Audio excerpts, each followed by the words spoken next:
네, 여러분 안녕하세요. 최백은 TV의 최백은 교수입니다. 최백은 TV 211회는 라이브 대신에 녹화로 하게 내보내게 되었습니다. 지금 이 녹화하는 시간이 금요일 오후 한 2시경입니다. 그래서 다음 주에 내보내게 될 텐데요. 여러분들이 먼저 그러니까는 제가 아산에서 시민 대상으로 강연한 방송을 먼저 보실 거고 그 후속 작업으로서 내보내는 방송입니다. 금요일 오후이기 때문에 시점을 좀 여러분들 고려해 주시길 바랍니다. 제가 말씀드리는 자료들의 시점을 좀 고려해 주시기 바랍니다. 제목이 제가 이제 이재명 정부에 드리는 편지 이렇게 잡았습니다. 근데 구체적인 내용은 뭐냐면은 오늘은 좀 이제 평상시처럼 길게는 좀 하지 않을 생각입니다. 지금 이제 다음 주면은 국회에서 어쨌든 간에 이 정부에서 제출한 추경안에 대해서 이 논의를 하고 그다음에 이제 통과시킬 게 아니겠습니까? 거기에 이제 핵심은 아무래도 이제 민생회복지원금이 될 텐데 이 민생회복지원금이 저는 그 지속 가능성을 담보해야 된다. 일회성으로 끝나서는 안 된다. 일회성으로 끝나서는 안 된다 하는 것을 오늘 이제 방송에서 좀 말씀을 드리려고 하는 겁니다. 먼저 우리 경제가 최근에 보게 되면은 많은 지표들이 어쨌든 간에 계속해서 추락하다가 추락이 멈추고 그다음에 반등하는 뭐 주가라든가 부동산 같은 경우는 뭐 심지어 그러니까 일부 지역에 대해서 과열까지도 일어나고 있는 이런 상황이잖아요. 그래서 이거는 결국 뭐냐면은 우리 사회가 국가가 정상화되면서 거기에 대한 기대 심리, 그다음에 국민들의 어떤 호응 이런 것들이 저는 결합된 결과라고 생각합니다. 뭐 예를 대표적으로 이제 우리가 6월달 경제심리 지수가 이제 발표가 되었죠. 한국은행에 의해서요 발표가 되었는데 반등을 이제 그러니까는 시작을 했습니다. 반등을요. 우리가 2022년 8월 달부터 그러니까 100 밑으로 떨어졌었는데 경제심리지수는 100 밑으로 보게 되면 부정적으로 보는 겁니다. 부정적으로 보는 건데 장기 평균에 비해 가지고요. 장기 평균을 100으로 놨을 때 기준으로 하기 때문에 근데 그게 100 밑이 계속 지속되어지고 있는데 순간에 하락이 되다가 그것이 이제 하락이 멈췄다는 얘기인 겁니다. 그런 점에서 이것도 반가운 하나의 수치죠. 그럼에도 불구하고 그 반등의 정도는 굉장히 미미합니다. 그 얘기는 결국 뭐냐면 우리 경제에 여전히 많은 장애물들이 놓여 있다는 것을 보여주는 것이죠. 자, 구체적으로요. 민생지원금의 성격은 제가 평상시에 말씀드리는 사회소득입니다. 사회소득이요. 그 다음에 우리가 민생지원금은 대한민국 사회 속에서는 굉장히 여러 가지 의미를 갖고 있습니다. 지역화폐로 연결된다는 점에서 에서도 굉장히 의미가 있고요. 그리고 이제 우리 사회에 여러 가지 문제들이 있잖아요. 지금 최저임금을 가지고 우리가 연례행사처럼 저임금 노동자들하고 그 다음에 이제 자영업자들하고 어쨌든 갈등이 또 이제 재현되고 있죠. 그러니까 매년 우리가 겪고 있는 문제들이잖아요. 이런 문제. 그 다음에 이제 기초 노령연금 같은 경우 우리가 노인 빈곤율이 굉장히 높은 사회잖아요. 이런 문제라든가 뭐 연금 문제라든가 이런 것들과 사실 다 관련되어져 있는 겁니다. 과거에도 제가 이 사회소득의 의미에 대해서 얘기를 드렸지만요. 근데 민생지원금은 한국형 사회소득이다. 사회소득은 어느 나라에나 다 있습니다. 그건 기본적으로 근대사회의 제도적인 산물입니다. 사회소득이라는 것은요. 제가 얘기했죠.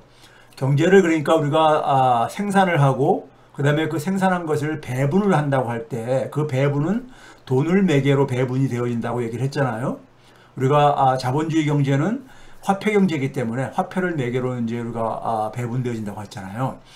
그래서 이 돈의 배분 측면에서 우리가 보게 되면은 배분은 우리가 먼저 그러니까 우리가 시장에서 그러니까 이루어지는 배분이 있습니다. 우리가 모든 사람들은 자기의 일터에서 그러니까 우리가 생산활동에 참여함으로써 거기에 이제 생산활동에 기여를 해가지고 얻는 소득이 있죠. 그게 이제 일종의 우리가 뭐 임금이 됐던 아니면 배당 소득이 됐던 여러 가지 뭐 어떤 소득이 됐든 간에 그것이 결국은 시장 소득입니다. 시장 소득이죠. 그 다음에 또 하나 부분이 이제 그러니까 우리가 사회 몫으로 우리가 이 소득 중에서 일부분은 사회 운영을 위해 가지고 우리가 세금으로 우리가 떼어내잖아요. 그렇죠? 세금을 떼어내줘요. 이 부분은 결국은 뭐냐면 국민에게 다시 되돌려주는 것이죠. 사회를 위해서 사용을 한다거나 국민 되돌려주는 부분이죠. 이게 사회소득이라고 했죠. 그래서 우리가 시장소득은 말 그대로 시장에 의해서 결정되어지고 시장은 1원 1표 원리가 작동하는 곳입니다. 돈의 힘이 작동하는 곳이죠. 그렇기 때문에 시장소득은 불평등을 태생적으로 낳을 수밖에 없습니다. 나올 수밖에 없죠. 돈이 많은 사람이 유리한 게임을 하는 곳입니다. 시장이라는 곳은요. 그런데 우리가 인간은 사회적 동물이라고 하잖아요. 사회를 구성하고 산 이유가 제가 늘 얘기했듯이 생존에 유리하기 때문이지요. 혼자 사는 것보다 함께 사는 게 더 생존에 유리하기 때문에 유리하기 때문에요. 같이 살면서 불편한 점도 있지만은 유리한 점이 더 많기 때문에 우리가 사회라는 우리가 공동의 집을 우리가 짓고 그 속에서 함께 살아가는 거잖아요. 함께 살아가는 데 속에서는 경제 활동도 있고 많은 정치 활동도 있고 많은 활동들이 그 속에서 이루어지게 되죠. 그래서 사회 운영하는 것은 우리가 현대 사회 속에서 민주주의 원리에 의해서 우리가 작동되고 있죠. 민주주의는 우리가 시장과 달리 1인 1표입니다. 한 사람 한 표에 한 사람이 하나의 권리를 갖는 그런 이제 우리가 원리가 작동되는 것이죠. 그래서 우리가 이 자본주의 사회는 기본적으로 우리가 상대적으로 우리가 흔히 통계적으로도 보게 되면요. 평균 소득이 그러니까는 그 사회의 50% 이상이 됩니다. 대부분 통계적인 하나의 이것은 이 특성입니다. 그 사회 구성원의 50%가 넘습니다. 평균 소득이라는 것은요. 그렇기 때문에 사회 경제적인 약자층들이 그러니까 우리가 목소리를 그러니까 우리가 집약할 수 있다면은 시장에서 초래되는 불평등을 개선할 수 있는 부분이 바로 그러니까 우리가 이 정치의 영역입니다. 민주주의 원리에 의해서 작동되어지는 정치의 영역이죠. 이게 여기서 이제 결정되어지는 것이 사회소득입니다. 그러니까 우리가 생산한 것을 모든 사람이 함께 기본적으로 함께 생존하기 위해서 우리가 거기에 필요한 자원을 그러니까 우리가 떼어내잖아요. 세금이라는 형태로 우리가 대표적인 게 세금이라는 형태로 떼어내잖아요. 그 세금을 가지고 우리가 모든 사람들이 생존을 하는데 필요로 한 만큼 최소한의 소득을 지원을 해주고 생존을 해야 되는 거니까요. 생존을 지원 안 해준다면은 함께 사는 의미가 없잖아요. 그리고 생명과 재산을 또 지켜주려도 사용을 해야 되는 것이고요. 국방이라든가 치안, 바로 여기에 이제 우리가 세금을 사용하는 이유인 거죠. 이런 것들이 이제 그러니까 우리가 사회 몫으로 떼어낸 생산물 중에서 사회 몫으로 떼어낸 부분이고 이것이 화폐적인 표현으로는 사회 소득으로 배분되어지는 것입니다. 금융도 마찬가지입니다. 시장금융이 있고 사회금융이 있어요. 오늘은 주로 이제 그러니까 우리가 소득의 부분에 초점을 맞춰서 말씀을 드릴게요. 이전에도 금융에 대해서도 많이 말씀을 드렸지요. 그래서 자본주의 사회는 영국이 이 제도를 만들 때 영국이 그러니까 우리가 가장 먼저 그러니까 우리가 근대 사회 산업 문명을 그러니까 우리가 앞서 나갔잖아요. 만들었을 때 이 시장과 민주주의라는 것은 서로가 그러니까는 굉장히 충돌하는 측면이 있습니다. 왜? 시장에서는 돈의 힘이 지배하기 때문에 돈이 많은 사람이 돈을 더 많이 갖기를 원해요. 그런데 민주주의는 그렇게 됐을 경우 사회가 지속이 안 되어지기 때문에 민주주의는 그것을 그러니까 일정하게 완화시킵니다. 그런데 그 완화시키는 방법은 우리가 대표적으로 세금을 걷어가지고 소득을 재분배하는 것이 대표적인 것이죠. 그렇죠? 그렇기 때문에 돈이 많은 사람들이 그러니까 상대적으로 세금을 더 많이 내게 될 수밖에 없잖아요. 세금을 낼 여력이 돈이 많은 사람이 많기 때문에요. 크기 때문에요. 그렇죠? 그러다 보니까는 돈이 많은 사람들은 민주주의를 기본적으로 싫어할 수밖에 없습니다. 이해관계에 있어서는 싫어할 수밖에 없어요. 이거를 그러니까 우리가 돈이 많음에도 불구하고 가끔가다 보게 되면 기업인이든 지식인이든 간에 돈이 많고 부유한 사람이 자기 같은 사람한테는 세금을 많이 부과시켜야 된다, 이런 얘기를 하는 경우들이 있는데, 대표적으로 미국의 금융부자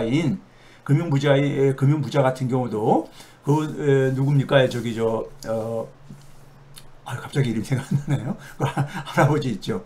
그분도 그러니까 우리가 무슨 얘기를 했습니까? 자기 같은 사람한테 세금을 많이 부과해야 된다, 이런 얘기를 하죠. 하는데 그 이유가 뭐냐면은 사회가 그러니까는 제대로 작동하고 운영되기 위해서는 그러한 의무를 해야 된다는 얘기인 것이죠. 해야 된다는 것입니다. 그럼에도 불구하고 많은 돈이 있는 사람들은 세금을 많이 내는 걸 싫어하잖아요.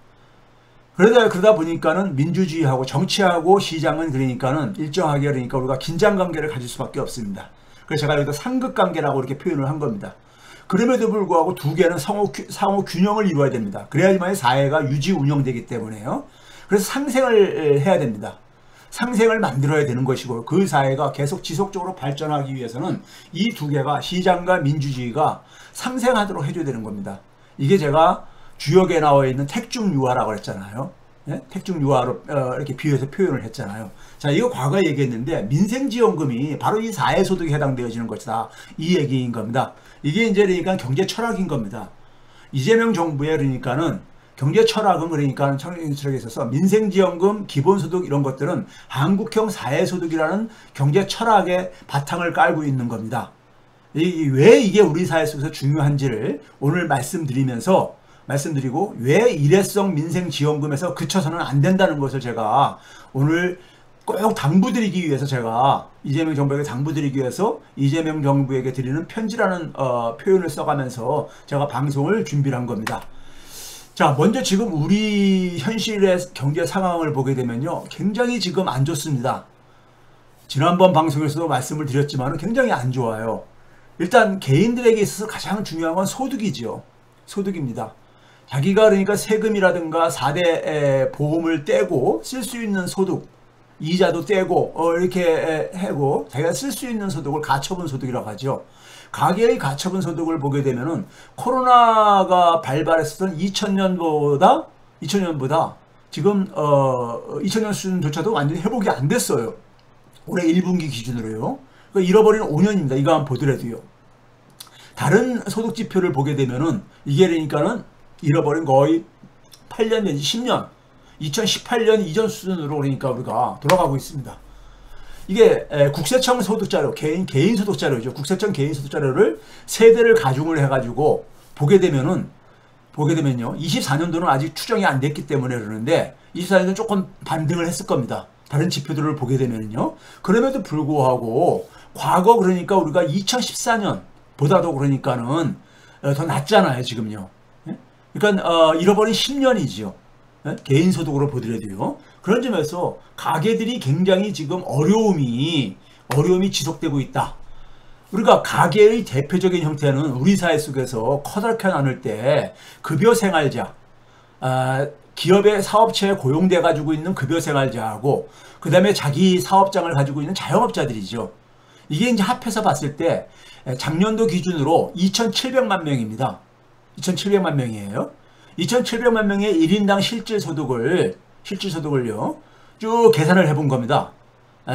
지난 35년간에 있었어요. 1991년부터 2024년까지요. 쭉 보게 되면은 일단 그림으로 보게 되면은 뭐 대체적으로 계속해서 상승이 지속되어졌네. 최근에만 좀 약간 이제 2021년도에 4,250만 원을 찍고 작년에 4,230만 원으로 줄어들었지만은 그 전까지는 대체적으로 상승을 했네. 이렇게 이제 느낌이 오시죠. 요게 있잖아요. 급여생활자가 이 규모가 그러니까 200만 명이 좀 안 되고요. 자영업자가 한 560만 명 정도 되는 것을 가중치를 둬가지고 이것을 계산을 한 겁니다. 평균으로 그러니까요. 가지고 한 건데 한국은행 자료를 활용을 해가지고요. 한 건데 이런 흐름을 보인다 이거예요. 근데 이거 시기로 좀 나눠봤어요.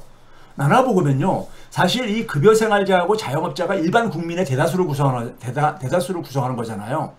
그렇기 때문에 굉장히 중요한데 2,770만 명에 그러니까 우리가 연평균 소득의 실질 소득의 증가율을 보니까는 1990년대, 소위 일본의 잃어버린 10년 기간인 1992년부터 2001년까지의 기간을 보게 되면요. 연평균 3.4%로 소득이 증가했습니다. 소득이 증가했어요. 그런데 그 이후에 약 2000년대 코로나 팬데믹 이전까지는 1.6%로 뚝 떨어집니다. 절반도 안 되는 수준으로 뚝 떨어지잖아요. 그렇죠? 절반이면 1.7%인데 그리고 코로나 팬데믹 이후에 0.3%로 뚝 떨어집니다. 굉장히 많이 떨어진 거죠. 5분의 1도 안 되게 떨어진 거잖아요. 그러니까 사실 0.3%라는 것은 대부분의 그러니까는 여기에 이것도 평균이기 때문에 여기에는 그러니까는 급여가 수준이 높은 사람도 있고 자영업자 중에서도 그러니까 상위 그러니까 굉장히 고소득자도 있단 말이에요. 이게 평균이거든요. 평균이기 때문에 대부분의 그러니까 급여 생활자하고 자영업자들은 소득의 증가가 멈췄다는 것을 의미하는 겁니다. 코로나 팬데믹 이후에. 그래서 지금 상당히 어려운 이유가 바로 여기에 있습니다. 제가 수치를 가지고 얘기를 드리는 이유가 구체적으로 수치가 보여드리고 있잖아요. 우리 국민들이 일반 국민들이 얼마나 힘든지를요. 이걸 이제 그러니까는 나눠봤어요. 급여 생활자하고 자영업자하고 나눠봤습니다. 그럼 급여 생활자는 쭉 이렇게 완만하게 올라가고 있죠. 올라가고 있어요. 근데 자영업자는 끔찍합니다. 2006년도에 그러니까 정점을 찍고 나서 계속 하락해 오고 있습니다. 그러니까 작년도에 1694만 원인데 1인당이요. 실질소득입니다. 소비자 물가 상승률로 계산한. 근데 이게 35년 전 1991년도에는 2100만 원이었어요. 35년 전보다도 더 내려갔다는 얘기인 겁니다. 물론 이건 평균입니다. 평균이고 물론 여기엔 고령화가 되어지면서 영향을 미치는 것도 있지만은 하여간 굉장히 자영업자가 힘들다는 것을 우리가 실감할 수 있죠. 2303만 원이 문재인 정부가 출범했던 2017년입니다. 2017년이요. 문재인 정부 출범 이후에도 그러니까 자영업자 소득은 계속 하락했잖아요. 이게 자영업자가 등을 돌렸던 하나의 배경이기도 합니다. 지난번 선거에서요. 그 다음에 급여 생활자들을 보게 되면요. 급여 생활자도 만만치 않습니다. 계속 증가 추세가 앞에서 확인됐지만은 자영업자들 같은 경우는 뒤에서 보겠지만은 이 마이너스로 진행되고 있지만은 급여 생활자도 소득이 사실상 소득 증가율이 사실상 멈춰가고 있습니다. 90년대 4.2%로 연평균. 그 다음에 2000년대 거의 한 20년 동안에는 1.4%로 거의 뭡니까요? 3분의 1로 떨어졌습니다. 3분의 굉장히 급격하게 떨어졌죠. 그리고 코로나 팬데믹 이후에는 사실 거의 3분의 1 수준 0.6%로. 그러니까 급여 생활자들도 많은 사람들이 저임금 계층들은 소득이 그러니까 증가가 멈췄다는 것을 의미하는 겁니다. 혹은 감소했거나.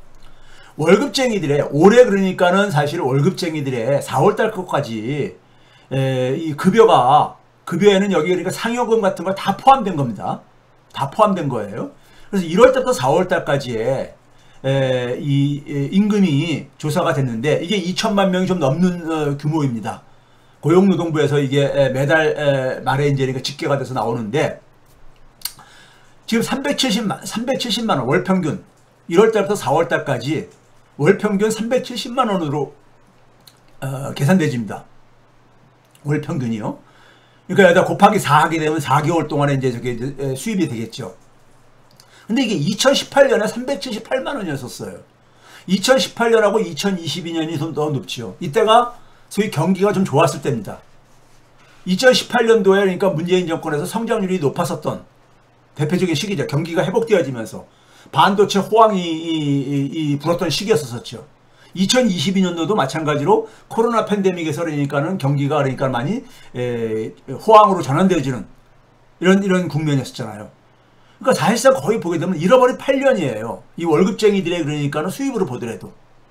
이 월급쟁이 수입에는 사실 그러니까 굉장히 열악한 사업체에 고용 안 되어 있는 그런 이제 그러니까 우리가 소위 말해서 하도급으로 이제 연결되어 있는 이런 사람들은 혹은 가사 집에서 그러니까 일하는 분들이라든가 이런 분들은 뺀 겁니다. 이것도 그러니까요. 상대적으로 사업장에 고용되어 있는 사람들만을 조사를 하는 겁니다. 그 다음에 이제 자영업자들 같은 경우 보게 되면 끔찍합니다. 끔찍해요. 자영업자들의 실질 소득을 보게 되면요. 90년대 1% 연평균 1%로 그러니까 성장을 하니까는 사실상 거의 그러니까는 약화돼 가고 있었던 거예요. 2000년대 한 2010년 동안은 마이너스로 이제 그러니까 떨어지기 시작합니다. 물론 아까 앞에 있을 때 2006년도부터 이제 떨어지기 시작했지만은 전체 기간으로 보면 연평균 마이너스 0.5%. 코로나 팬데믹 기간에는 마이너스 4.4%입니다. 소득이 올라도 시원찮은데 떨어지니까는 얼마나 참 진짜 힘들겠어요. 예?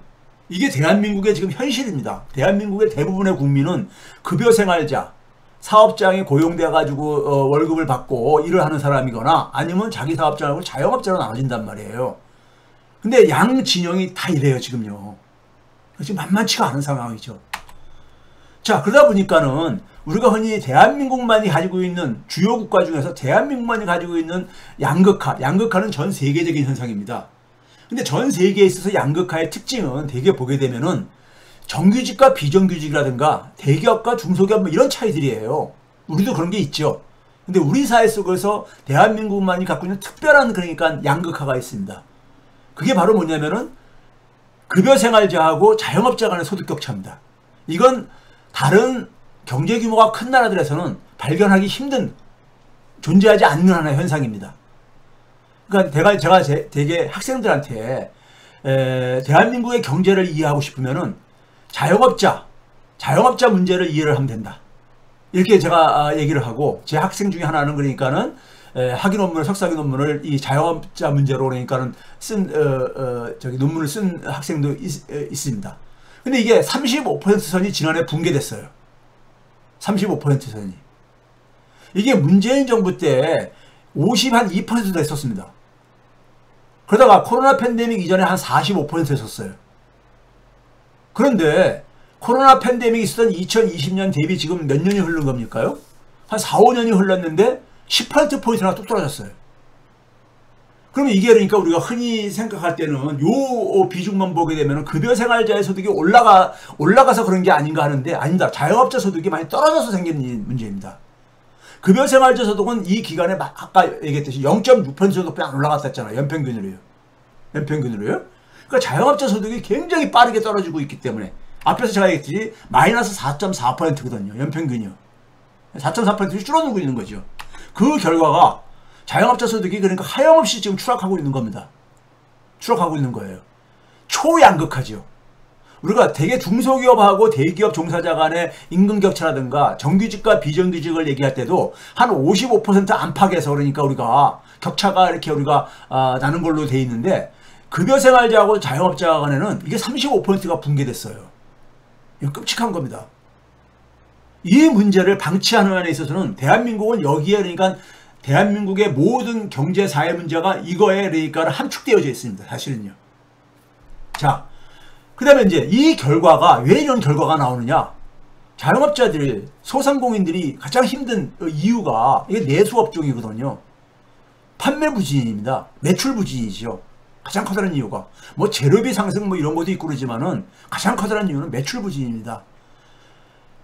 실제로 보게 되면 가계소비 지출을 보게 되면요. 한국은행 자료를 가지고 통계청의 자료와 같이 결합해가지고 보게 되면 세대당 월평균 가계소비 지출이요. 올해 1분기에 361만 원이었습니다. 근데 이게 언제 수준이냐? 2016년 수준입니다. 그러니까 얼마입니까? 10년이죠. 딱. 정확히 10년. 잃어버린 10년인 겁니다. 10년 전으로 돌아간 거예요. 가계소비 지출이요. 그러니 자영업자라든가 소상공인들이 안 힘들겠습니까? 중소기업이요? 안 힘들겠냐고요. 물건을 만들어도 안 팔리니까, 못 파니까. 그렇죠? 자, 이 문제가 지금 가장 심각한 문제인 겁니다. 이 문제의 원인을 찾아가지고 이 문제에 대한 해결책을 만들어야지만이, 예? 해결책을 제도화시키고 만들어야지만이 대한민국 경제는 그러니까는 이 늪에서 빠져나올 수가 있는 겁니다. 이재명 정부의 국정과제의 핵심은 바로 이겁니다. 이건 경제 문제만이 아니라 사회 문제, 소위 지역소멸이든 모든 문제가 저출산이든 다 여기와 관련되어 있어요. 제가 과거에도 늘 얘기했듯이요. 그 결과가 가계대출 연체액입니다. 가계가 그러니까 우리가 가계가 소득이 굉장히 취약한 상황 속에서 일자리가 갑자기 없어져 가지고 이 힘든 사람들도 있고, 예? 부채를 상환하지 못하는 사람들도 있고, 그다음에 이제 빚을 내 가지고 집을 장만했는데 그것을 그러니까 우리가 갚지 못하는 사람들도 존재하고, 여러 가지 이유로 이제 가죠. 그렇죠? 생계 이유로도 그럴 수도 있고요. 이게 코로나 팬데믹이 있었던 기간에 비해 가지고 2배가 증가했습니다. 올해 1분기 기준으로요. 20조 원이 넘으니까요. 한국은행의 금융안전 보고서에서 산출한 겁니다. 자영업자 대출 연체액도 4배나 증가했습니다. 코로나 팬데믹 때보다. 자영업자 대출 연체액이요. 20조 원 정도로요. 그 다음에 자영업자 연체율은 앞에 부분이 왼쪽에 좌측에 있는 게 2007년 3월달부터 2011년 12월달까지니까 금융위기 전후 기간입니다. 금융위기 전후 기간이요. 금융위기 때 가장 연체율이, 자영업자 연체율이 높았을 때가 2009년 3월. 2009년 3월 달에는 미국에 그러니까 우리가 다우지수가 막 저기 6,000선대, 14,000대까지 사전에 있다가 6,000대까지 떨어졌던, 거의 한 3분의 1 토막으로 떨어졌던, 예? 그 최저점을 기록했었던 달입니다. 2009년 3월 달이요. 그러니까 소위 말해서 금융위기가 가장 극성을 붉던 시기였었죠. 그러고 나서 이제 2분기 지나면서부터 침체에서 벗어나기 시작하죠. 그때 당시가 1.64%였었어요. 자영업자 연체율이요. 근데 지금 올해 3월달에 1.88%입니다. 1.9%. 그때보다 높다는 겁니다. 금융위기 충격하고 팬데믹 충격에서 봤을 때 자영업자의 어려움이 그때보다 더 지금 안 좋다는 얘기인 겁니다. 안 좋다는 얘기예요. 자, 이런 상황 속에서 이게 이제 그러니까 우리가 서울신문에 났던 하나의 기사가 눈에 띄어가지고 그러는데, 소상공인 비탄감 진짜 수혜자는 누구인가? 이건 제가 여기에 이제 오랜 시간을 여기다가 투입을 하고 싶지 않은데요. 그래서 많은 사람들이 그러죠. 왜 자영업자들만 이렇게 비탄감을 해주느냐? 에? 열심히 갚은 사람들은 뭐가 되느냐? 이런 얘기 하잖아요. 근데 우리 국민들이요, 소득에 대해서도 사회소득에 대해서도 이해도가 굉장히 낮은 것처럼 금융에 대해서도 굉장히 이해도가 낮은 측면이 있습니다. 금융에 대해서도요. 우리가 금융이라는 것은 제가 학생들 가르칠 때 금전융통의 준말이다. 돈을 그러니까 우리가 돈을 서로가 빌리고 빌려주고 하는 이런 이제 관계 속에서 돈이 이제 우리가 순환시키는 게 바로 금융의 역할인 거거든요. 그럼 우리가 돈 거래에 있어서는 돈을 그러니까 빌려주는 사람 입장 속에서는, 소위 채권자 입장 속에서는 안전하게 회수를 하고 싶고, 이왕이면 그러니까 높은 이득을 받고 싶겠지요. 예? 그런데 100% 안전한 금융 거래는, 돈 거래는 없습니다. 100% 그렇다면 우리가 이 돈놀이 해가지고 돈 못 벌 사람이 어디 있겠어요. 금융거래는 기본적으로요, 금융거래에 있어서는 그러니까 우리가 항상 리스크가 있는 겁니다. 리스크가 있는 거예요. 이익이 수반되기 때문에 소위 말해서 일종의 그러니까 어떻게 보면 불로소득이잖아요. 저는 리스크도 있는 거예요. 그러면 이게 이제 그러니까 우리가 했을 때 제가 이 얘기를 드리는 건 뭐냐면은, 미국이나 선진 국가들에서는요, 돈 거래에 있어서 그러니까 우리가 채무자만 그 돈 거래에서 또는 손실이 발생했을 때, 그러니까 채무자가 돈을 상환하지 못할 때 그대로 손실이 발생하는 거잖아요. 채권자도 손실이 발생하는 거고, 채무자는 그러니까 돈을 못 갚을 정도 상황이 돼가지고 부도가 났거나 파산이 됐기 때문에 못 갚는 거 아니겠어요. 그런 상황 속에서 그 손실을 어떻게 배분할 것인가를 할 때, 채권자하고 채무자가 그러니까는 채권자하고 채무자에게 양쪽 다 배분시킵니다. 왜? 채권자도 그러니까는 돈을 그러니까 자기가 빌려줄 때는 그게 리스크를 그러니까 고려하면서 빌려줄 수밖에 없는 거라 이겁니다. 빌려줘야 된다는 겁니다. 예? 그 리스크 관리를 해야 되는 거잖아요. 예? 관리해야 되는 거잖아요. 그런데 우리나라에서는 채권자의 권리를 너무 그러니까 강하게 그러니까 보장해주고 있어요. 강하게 보장해주고 있습니다. 그러니까 채권자도 그러니까 우리가 채권자 같은 경우는 그러니까 물론 채무자가 여러분들이 오해하고 있는 게 뭐냐면은 소상공인들 그러니까 비탕감 해줄 때 이건 뭐 보수 정부든 민주당 정부든 간에 항상 해왔던 건데 반복적으로 하는 이유가 있습니다. 하는 이유가 있어요. 자, 우리가 예를 들어서 장기적으로 그러니까는 우리가 예를 들어서 한 3개월 정도만 그러니까 우리가 예를 들어서 3개월 이상만 이 채무를 상환하지 못하면요 차압이 들어갑니다. 차압이 들어가요. 그러니까 그 채무자가 가지고 있는 재산에 대해서 차압이 들어가죠. 차압이 들어갑니다.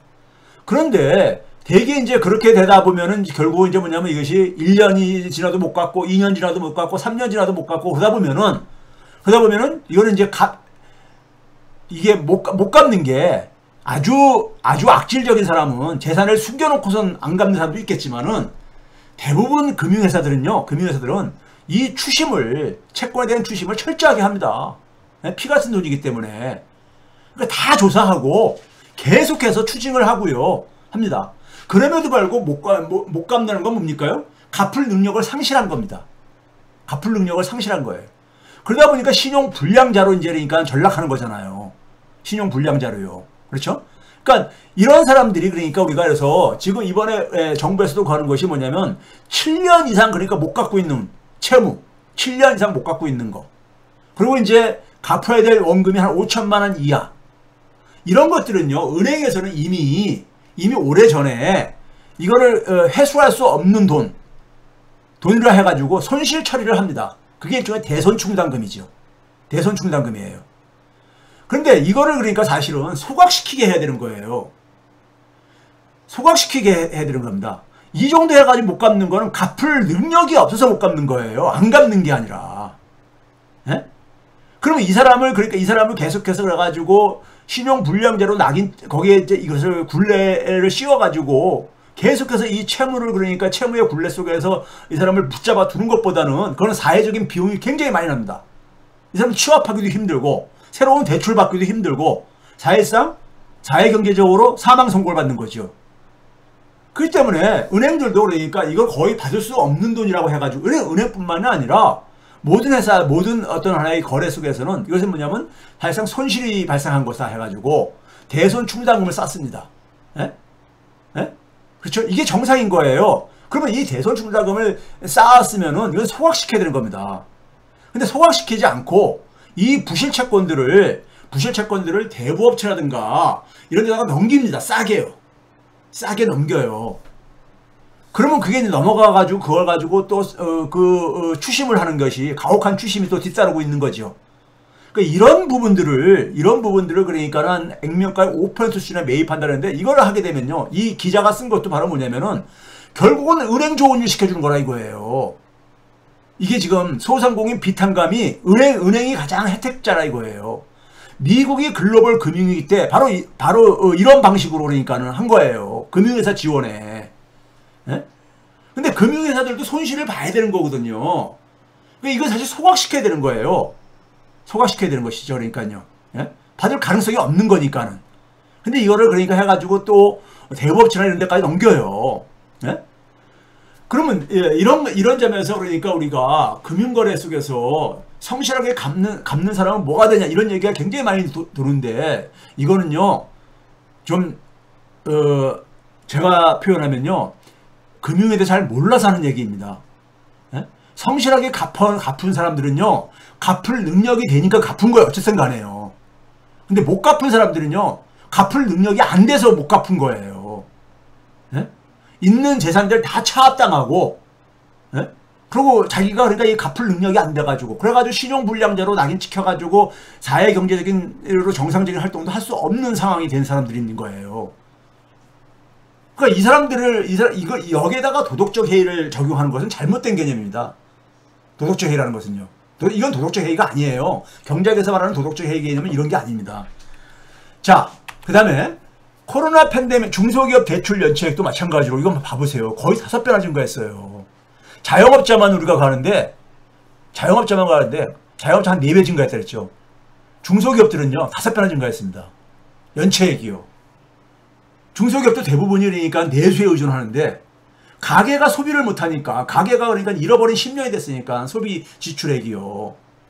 중소기업들이 그러니까는 이 매출이 안 되니까요. 그 결과 10개 기업 중에서 한 6개 기업 정도가 이자도 못 벌어요. 사업을 해가지고 이자도 못 갚고 있어요. 네? 못 갚고 있어요. 이자 보상 배율이라고 그러잖아요, 우리가요. 네? 영업이익 가지고 이자를 얼마나 차지하는 비중이 얼마나 되느냐는 것이요. 네?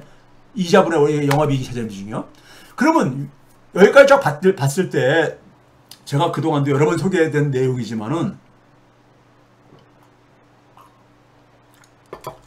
가계의 소비가 그러니까는 2016년 수준으로 돌아갔다 이거예요. 한국어는 자료에 되면은 세대당 가계당 그러니까 소비 지출액이요.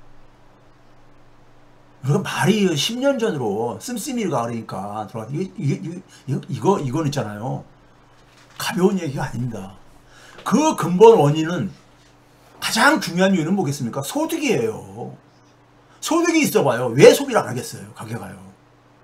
네? 그럼 가계에서도 취약성이에요. 그러니까 원인을 그러니까 우리가 원인을 정리하고 그 원인에 대한 원인을 제거해야 되는 거죠. 이거 안 하면요. 이거 안 하면은 내수 살아나지 못합니다. 살아나지 못해요. 제가 지난번 방송에서 그랬죠. 우리 사회는 우리가 어느 사회든 간에 계속 사회는 변화합니다. 변화해요. 근데 지난 30년 동안에 굉장히 빠른 변화가 진행됐죠. 90년대 초에 일어난 그러니까 대표적인 변화가 뭡니까요? 세계화 충격이었었습니다. 세계화 충격. 세계화라는 그 충격 속에서 우리도 그러니까 세계화를 그러니까 우리가 쫓아갈 수밖에 없었고, 세계화라는 것은 우리가 경제적으로 보게 되면은 소위 동구 소련 진영이 사회주권이 붕괴되어지면서 세계가 단일 시장이 형성되어지고, 과거에는 경제가 블록화로 자유진영과 사회주진영으로 경제가 블록이 따로따로 형성됐었잖아요. 교육이 굉장히 적었잖아요. 제한적이었잖아요. 근데 이게 하나 통합이 됐죠. 시장이 더 커진 거죠. 시장이 커진다는 얘기는 경쟁이 더 극심해진 거죠. 세계화 때에서 우리가 김영삼 정부가 왜 세계화라는 국정 목표를 내세웠느냐 했을 때 1등 국가가 되기 위해서. 그래서 OECD가 추진하고 그러잖아요. 모든 변화는 양면성을 가지고 있습니다. 양면성을요. 당시에 진보 진영들은 세계화에 대해서 반대를 하고, 대표적으로 세계화 충격이 1차적으로 우리한테 날라온 소위 비용 청구서가 뭐였습니까? 쌀 시장 개방. 당시에 우루과이 라운드 반대 막 이런 거 가지고 엄청 사회가 시끄러웠었죠. 그렇죠? 쌀 시장 개방해야 되는 이런 문제 때문에요. 그렇죠? 그리고 WTO에 가입을 했죠. WTO가 1995년도에 이렇게 출범을 하잖아요. 그러면 이게 이제 그러니까 우리한테는 수출 시장이 회복되어지는, 해외 시장이 더 확장이 되어지는 이러한 기회를 그러니까 우리한테 제공해 주지만은, 다른 한편에서는 우리 시장도 개방을 해야 되잖아요. 쌀 시장 개방처럼. 그러니까 개방을 해야 되잖아요. 그 개방이라는 것은 좋은 측면도 있지만은 부정적인 측면도 있죠. 좋은 측면은 뭐예요? 우리가 그러니까 활동할 수 있는 무대가 더 넓어지는 거잖아요. 넓어지는 거잖아요. 반면에 그 개방을 함으로써 이 안에서 우리끼리 경쟁하던 것이 해외에서도 그러니까 들어와가지고 경쟁에 참여하니까는 경쟁이 더 극심해지는 거잖아요. 그러면 그 경쟁이 극심해지게 되면 경쟁이라는 것은 승자와 패자를 만들잖아요. 경쟁에서는 이긴 사람과 진 사람이 반드시 존재하잖아요. 주로 사회경제적인 약자층들이 그러니까는 개방을 통해서 충격을 많이 받을 수밖에 없죠. 그래가지고 해외 시장 나가가지고 그러니까 우리 기업들이 보다 더 그러니까 경쟁력을 갖도록 하기 위해서 가져야 된다 해가지고 많은 지원을 해줍니다.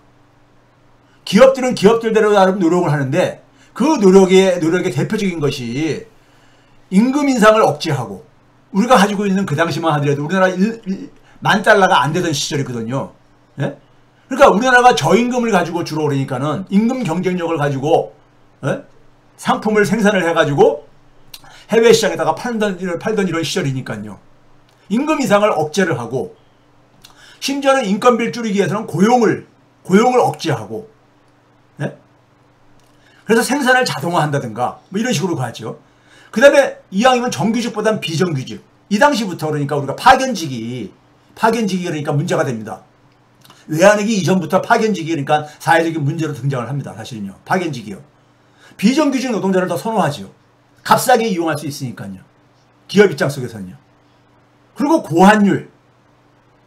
그 다음에 심지어는 생산기지를 임금이 더 싼 나라로 중국이라든가 당시에는 그러니까 이런 데로 오니까 1992년도부터 한중 수교가 이루어지거든요. 네? 중국이라는 데하고 우리가 그러니까는 중국하고 우리가 이 교류가 이제 가능해지게 된 거잖아요. 이렇게 되면서 기업들은 그러니까 상당히 혜택을 보게 됩니다. 그리고 그 결과로 수출이 굉장히 증가를 했지요. 근데 문제는 뭐냐면은 이 상황 속에서 사회경제적인 약자층들, 저임금 노동자들이라든가, 이들의 그러니까 우리가 임금이라든가 고용이 환경이 악화되어지고 고환율은 어떻게 되는 겁니까요? 수입물가를 높이잖아요. 수입물가를 높여가지고 소위 말해 실질 소득을 낮추게 되잖아요. 그리고 생산기지가 해외로 이전하니까는 우리나라 중소기업들이 대기업들하고 그러니까 협력관계가 있는데 협력업체로 활동하는데 대기업 쭉 나갔을 때 쫓아나가는 중소기업도 있지만은 못 쫓아나가는 기업들은 대기업으로부터 그러니까 우리가 소위 말해서 계약을 받아가지고 생산을 해야 되는데 그게 줄어들 게 아닙니까? 그래서 대기업과 중소기업 간의 노동자들의 소득 격차도 바로 이 당시부터 생기게 되는 겁니다. 이 당시부터 생겨요. 이게 소위 말하는 그러니까 우리가 일자리 양극화, 소득 양극화로 이렇게 나타난 겁니다. 즉 가계를 희생시키면서 소위 말해서 수출을 그러니까 수출 경쟁력을 확보를 한 겁니다. 가계 희생을. 네? 대다수 사회 경제적 약자층들은 가계니까요. 그리고 양극화가 심해지는 거예요. 그 결과 내수가 약화되기 시작합니다. 지난번에도 얘기했지만요. 특히 자영업자하고 중소기업 종사자들이 직격탄을 맞습니다. 내수가 약해지니까 당연히 뭐냐면은 수출에다가 목을 매는 경제가 되죠. 수출에다가 목을 매는 경제가 됩니다. 근데 수출은 세계 경제가 둔화 혹은 침체에 빠질 때마다 우리가 직격탄을 맞잖아요. 그러니까 내수도 안 좋은데 내수도 약화되고 있는데 수출까지 안 좋아. 그때마다 쓴 게 뭡니까요? 가게들한테 미래소득을 땡겨서 가불해서 쓰게 하는 미래소득을 당겨 쓰는 게 바로 뭐예요? 부채지요. 가계 부채주도 성장으로 합니다. 그래서 빚내서 소비하고 빚내서 집 사라. 김대중 정부 때도 그랬고요. 박근혜 정부 때도 그랬고 빚내서 소비하라. 김대중 정부 때 카드 정책에 있어서 카드 남발하고 그래가지고 그 카드 대란이 2003년도 노무현 정부 첫 해 터지잖아요. 그러니까 이게 빚이 가계부채가 이때부터 증가하면서 가계부채는 우리가 일시적으로는 그러니까 가계의 숨통을 틔워주고 내수의 숨통도 틔워주고 그러지만은 결국은 가계의 상한 부담을 가계의 그러니까 우리가 경제 체질을 약화시키죠.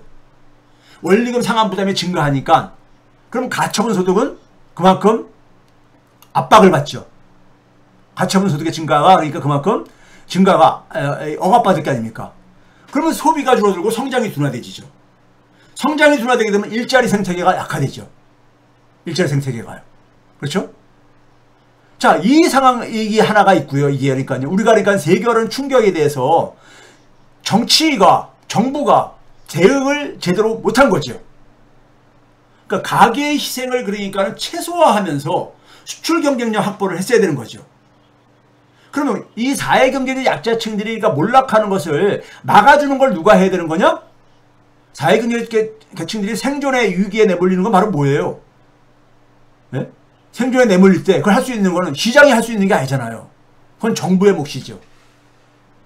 그게 경제적으로 표현하면 사회소득이죠. 사회소득이 그걸 뒷받침해 줘야 되는 거죠. 사회소득을요.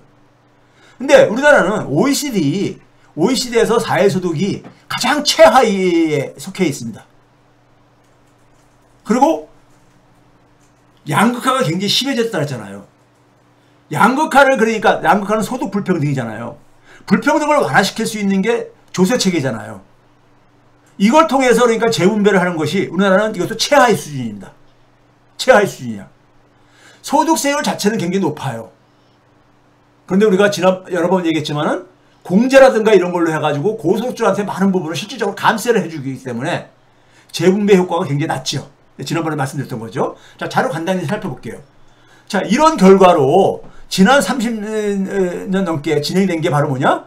파란색 선은 뭐냐면요. 파란색 수치는 GDP에서 우리나라 경제 규모에서 가계 소비가 차지하는 비중입니다. 지난 35년 동안에 15%포인트 정도가 줄어든 거예요. 15%포인트 정도가.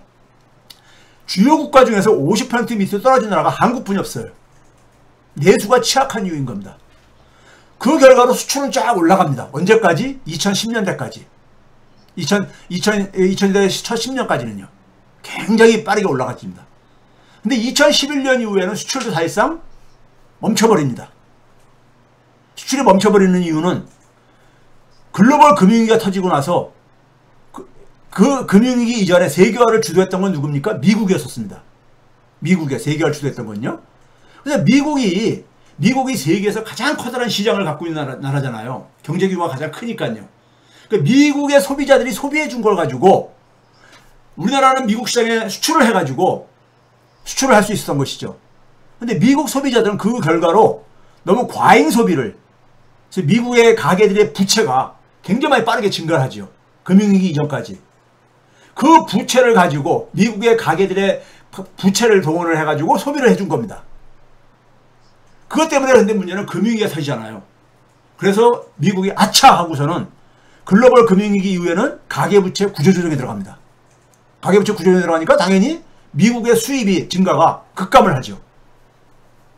그게 우리나라 수출엔 직격탄을 날리게 되고 또 우리나라의 산업 경쟁력이 또 약화된 것도 있고요. 최근에는 또 새로운 경제 블록이 미중 패권 갈등으로 인해 가지고 생기기도, 그래서 거의 멈춰버립니다. 멈춰버려요. 그러면서 지금 그러니까 최근에 그러니까 사실상 일본의 잃어버린 10년으로 사실상 진입한 게 더 그때보다 나쁘다고 하는 이유가 바로 이러한 배경이에요. 이거는 그러니까 상식적인 거예요. 쉬운 거예요. 자영업자들이 그러니까 최악으로 치닫는 것이 바로 그 결과인 거고요. 우리나라 소득 불평등을 보게 되면은 개인 소득을 볼 때 제가 그랬잖아요. 이게 뭐냐면요. 세금 내기 전에, 그 다음에 4대 보험 내기 전에 월 수입입니다. 월 평균 수입이에요. 4%까지만 1,000만 원이 넘고요. 월 평균이요. 나머지는 다 1,000만 원 이하입니다. 중간에 있는 50%의 소득이 240만 원 정도뿐이 안 돼요. 이게 물론 24년도에 조금 올라갔을 겁니다. 근데 많이 안 올라갔을 거예요. 근데 0.1%는 1억 4,500만 원 되어져요. 그 엄청난 소위 초양극하죠. 자, 그러면 이런 상황 속에서 이 많은 그러니까 대다수의 그러니까는 소득 압박을 받는 사람들을 어떻게 해결해야 되느냐 하는 문제예요. 우리가 소득이라는 것은 개인들에게 있어서 소득이라는 것은요 두 가지가 있습니다. 우리가 흔히 OECD 표현을 쓰게 되면 시장임금이라는 게 있죠. 시장임금은 우리가 직장 활동을 통해서 아니면 자영업 활동을 통해 가지고 벌어들이는 소위 시장에서 활동을 통해 가지고 벌어들이는 소득이죠. 그래서 시장소득, 시장임금이라고 하고 있고요. 그 다음에 정부로부터 지원받는 소득, 그게 이제 사회소득, 사회임금이라고 합니다. 사회소득, 사회임금이라고 해요. 우리가 어린아이들한테 어린아이 수당, 아동수당을 주는 거 있죠. 8세 미만에 대해서. 지금 이걸 이제 이재명 정부가 17세까지 지금 늘리겠다고 하는 거 아닙니까요? 그렇죠? 10만원씩 주는 거 있잖아요. 그리고 기초노령연금이라고 있잖아요. 이런 게 다 사회소득이죠. 세금을 걷어가지고 주는 겁니다. 세금을 걷어가지고 그냥 주는 거예요. 주는 겁니다. 그렇죠? 그런데 우리나라가 사회소득이 OECD의 사회소득 비중을 보게 되면요. 정부가 그러니까 국민들에게 돌려주는 비중을 보게 되면은 이게 1992년 김영삼 정부가 출범하기 바로 직전에 했었죠. 어쨌든 최근까지 2022년도까지 지난 30년간을 보게 되면요. 우리나라 OECD 국가 중에서 최하위 국가입니다. 그러니까 우리나라는 기본적으로 사회로부터 그러니까 지원받는 소득이 그러니까는 최악이라는 거예요. 그러니까 자연히 어떻게 되겠습니까요? 시장소득에 목을 맬 수밖에 없죠. 저임금 계층들이 최저임금 인상해달라, 자영업자들이 어렵다고 막 그렇게 중소기업들이 어렵다고 얘기함에도 불구하고 최저임금 인상해야 된다 하는 이유가 뭡니까? 그것 가지고 먹고 살아야 되기 때문인 거예요. 그것 가지고 다른 소득이 없으니까요. 즉 사회소득이 없기 때문에 그런 겁니다. 그럼 이 문제 해결하려면은 사회소득을 늘려야지요. 그러면 최저임금 많이 안 올려도 되잖아요. 안 올려도 되는 거예요. 네? 그러니까 저임금 노동자들하고 자영업자가 싸갈 이유가 없는 거예요. 같이 그러니까 사회소득을 늘리는 방향으로 해야 되는 거예요. 우리나라가 꼴찌에서 1등, 2등을 그러니까 항상 독차지합니다. 지난 30년 넘게 항상 독차지해요. 이게 변화가 없어요. 우리나라 국민들이 사회소득에 대한 권리를, 그러니까 권리에 대해서 굉장히 무지한 거예요. 이거 권리입니다. 권리. 우리가 사회를 구성해가지고, 사회라는 건 뭐예요? 함께 살아가는 집입니다. 그걸 사회 계약을 했을 때 우리는 기본적으로 생존에 대한 최소한의 보장이, 그러니까 우리가 약속이 됐던 겁니다. 그게 사회 계약이에요. 네? 근데 이거를 그러니까는 이걸 왜 그러니까 국가한테 왜 손을 벌리냐 하는 것은 이거는 굉장히 세뇌가 당한 겁니다. 그 사회소득은 결국 뭐냐면 세금에서 나오는 거거든요. 세금 많이 내는 사람들은 싫어하지요. 근데 그러면 사회가 붕괴되집니다. 오늘날 우리 사회가 붕괴, 각자 도생의 사회가 됐잖아요. 특히 김대중 정부가 민주정권으로 첫 출범한 해잖아요. 시장경제와 민주주의의 그러니까 병행 발전을 구호로 내세운 김대중 정부에서요. 사회소득이 개선되기보다는 출범했던 해는 외환위기 직전과 외환위기 터졌던 그 첫 번째 해는요. OECD 국가 중에서 밑에서 두 번째였었어요. 근데 끝날 때는 밑에서 1등이 됩니다. 꼴찌가 된 거예요.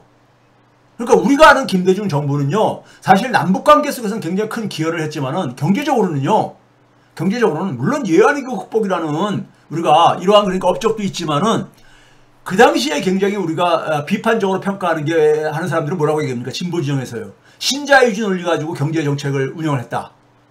굉장히 양극화가 심해졌다. 이런 얘기도 하고 그러잖아요. 외환위기 이후에요. 사회소득. 이 당시에 우리나라의 정부 부채가 10%밖에 안 됐었습니다. GDP 대비. 정부가 쓸 돈 여력도 굉장히 많이 있었을 때였었어요. 이게 민주정권의 그러니까는 실책인 겁니다. 사실 무능했던 거죠. 솔직하게 표현하면 무능했던 겁니다. 모피아한테 시들린 거죠. 모피아의 원조. 대부가 누굽니까? 예? 대부가요. 그 당시 재경 부총리까지 했었던, 예? 제가 여러 번 얘기했죠. 제가 다시 이름 거론 안 하겠습니다. 그 다음에 우리는 뭐냐면 양극화가 심해지는 상황 속에서 소득세율을 계속 올렸어요. 올리고 민주정권에서. 지금 우리나라가요. 소득세율이 최고 소득세율이 45%입니다. 45%요. 그런데 45%에는 지방정부에다가 내는 세금은 포함 안 된 거죠. 거기에 10%인 4.5%를 추가하게 되면 49.5%잖아요. 이 49.5%만큼 최고 소득세율을 걷는 나라가 우리나라하고 똑같은 수준이 네덜란드입니다. 네덜란드는 세금을 부과해가지고 어느 정도 그러니까는 진위 개수라고 있죠. 소득 분배가 얼마나 잘 되어져 있느냐. 이거를 그러니까 한 15% 이상을 끌어내립니다. 끌어내려요. 근데 우리는 기껏해야 좀 올라갔다고 했지만은 7%대 정도에서 멈추고 있습니다. 네덜란드의 2분의 1뿐이 안 되는 거예요. 왜 그러냐? 세율은 다 똑같은데, 네덜란드하고 똑같은데, 그러고 나서 그러니까 많이 감세를 해주고 있는 거예요. 공제를 통해가지고. 고소득자들한테. 그러니까 세율대로 세금을 안 걷는 거죠. 그러니까 이렇게 생기는 거예요. 그러니까 양극화가 해결이 안 되지죠. 세금을 적게 걷으니까는 당연히 어떻게 됩니까요? 사회소득도 지원을 못 해주게 되죠. 사회소득을요. 그렇죠? 그러니까 당연히 어떻게 됩니까? 시장소득에 목을 매야 되죠. 최저임금 너무 낮다고 아우성 칠 수밖에 없죠. 자, 이렇게 시장과 민주주의의 균형이 파괴가 된 결과가 우리 사회가 그러니까는 가계소비 지출은 계속 내수는 그러니까 거의 파괴 수준으로 추락하고 있고, 예? 추락한 배경인 겁니다. 경제가 그러니까 사실상 성장이 멈추게 되는 이 하나의 배경인 겁니다. 여기에 이제 그러니까 우리가 여기 상태 속에서 외부 충격이요. 외부 충격이라는 게 바로 뭐였어요? 금융위기 이후에 미국의 가계부채 구조조정으로 미국의 수입이 둔화되지죠. 그 다음에 미중 패권 충돌이 일어나죠. 오바마 때부터 지금까지요. 세계 교육이 둔화되지죠. 우리나라 수출까지 이제 그러니까는 성장이 둔화되니까는 일자리 생태계가 더 약화되지죠. 거기다가 2000년 전후부터 기술혁명들로 굉장히 빠른 기술혁명들로 산업체계의 지각변동이 일어나죠. 산업체계의 지각변동이 일어나요. 근데 여기에 산업생태계의 진화에 실패하죠. 우리는 그러니까는 김대중 정부 때 IT 육성, 그리고 노무현 정부 때 그러니까 우리 때부터 신성장 동력산업 육성이라 해가지고 10대 신성장 동력산업 육성, 이명박 때는 17대인가요? 이게 갈수록 늘어나죠. 예? 이렇게 했는데 이게 거의 9호 수준에서 멈췄죠. 실제로 산업체계는 그러니까 우리가 진화를 못했죠. 제가 그랬잖아요. 산업 생태계에 대한 이해가 부족하다 보니까 예? 이게 산업체계를 진화시키지 못하고 그 결과 우리는 기존의 산업이라는 것은 일자리를 만들어주는 것이거든요. 기존의 산업은 그러니까 우리가 갈수록 그러니까 우리가 이제 늙어가고 있는데 일종의 비유하자면 늙어가고 있다 보니까 계속해서 젊은 노동력이라든가 계속해서 신규 노동력을 창출을 못하는데 이게 떨어져 가는 거죠. 힘이 약화되는 거죠. 그리고 그러려면 또 새로운 이제 일자리 새로운 산업이 만들어져야지만이 거기서 이제 그러니까 우리가 또 새로운 일자리들이 만들어지는 거잖아요. 농업사에서 산업사회로 우리가 이동하면서 우리가 그런 경험을 했듯이요. 일자리 생태계가 악화된 이유가 바로 입니다. 이런 상황 속에서 사람들은 우리가 3대 불안에 가죠. 고용불안, 주거불안. 우리는 대개 내수가 구조적으로 취약해진 상황 속에서 수출이 위기를 맞을 때마다 가계부채를 동원해서 하는데 이때 이 방법이 되게 뭡니까? 건설경기 부양하고 맞물리시죠. 건설경기 부양. 집값이 계속 올라가잖아요. 네? 집값이. 그러니까 주거불안. 그 다음에 노후불안. 언제까지 일할 수 있겠는가. 노후를 위해 가지고 대비도 못하고 있고 대비도 못하고 네? 우리 사회 속에서 그러니까는 이 자녀들 키우고 교육비 들어가고 이런 주거비가 많이 들어가고 그러다 보니까는 예? 노후를 대비를 못하죠. 그러니까 고용, 주거, 노후, 예? 직장을 가지고 있으는 고용과 주거불안, 노후불안, 퇴직하고 난 노후불안. 예? 이 결과로 이런 상황 속에서 사람들이 불안하다 보니까는 어떻게 합니까? 일자리는 언제까지 할지 모르니까는 재테크에 다 목을 매죠. 대표적으로 부동산 재테크요. 그게 부동산 공화국이 된 이유죠. 그러니까 우리나라는 뭐냐면은 소득 대비 자산의 격차. 소득 증가가 빠르게 일어나면요. 자산 증가가 일어나더라도 이 비중은 빠르게 안 증가하죠. 근데 우리는 소득 증가는 안 일어나면서 왜 그렇습니까? 성장이 둔화되니까. 성장이 둔화되면서 부동산으로만 돈이 몰려가니까는 이 비중이 갈수록 커질 수밖에 없죠. 이게 지금 전 세계 최고 수준입니다. 우리나라가. 네? 소득 대비 자산의 격차가 우리나라 전 세계 최고예요. 지금요. 그 결과가 뭡니까? 제가 여러 번 보여드렸죠. 저출산.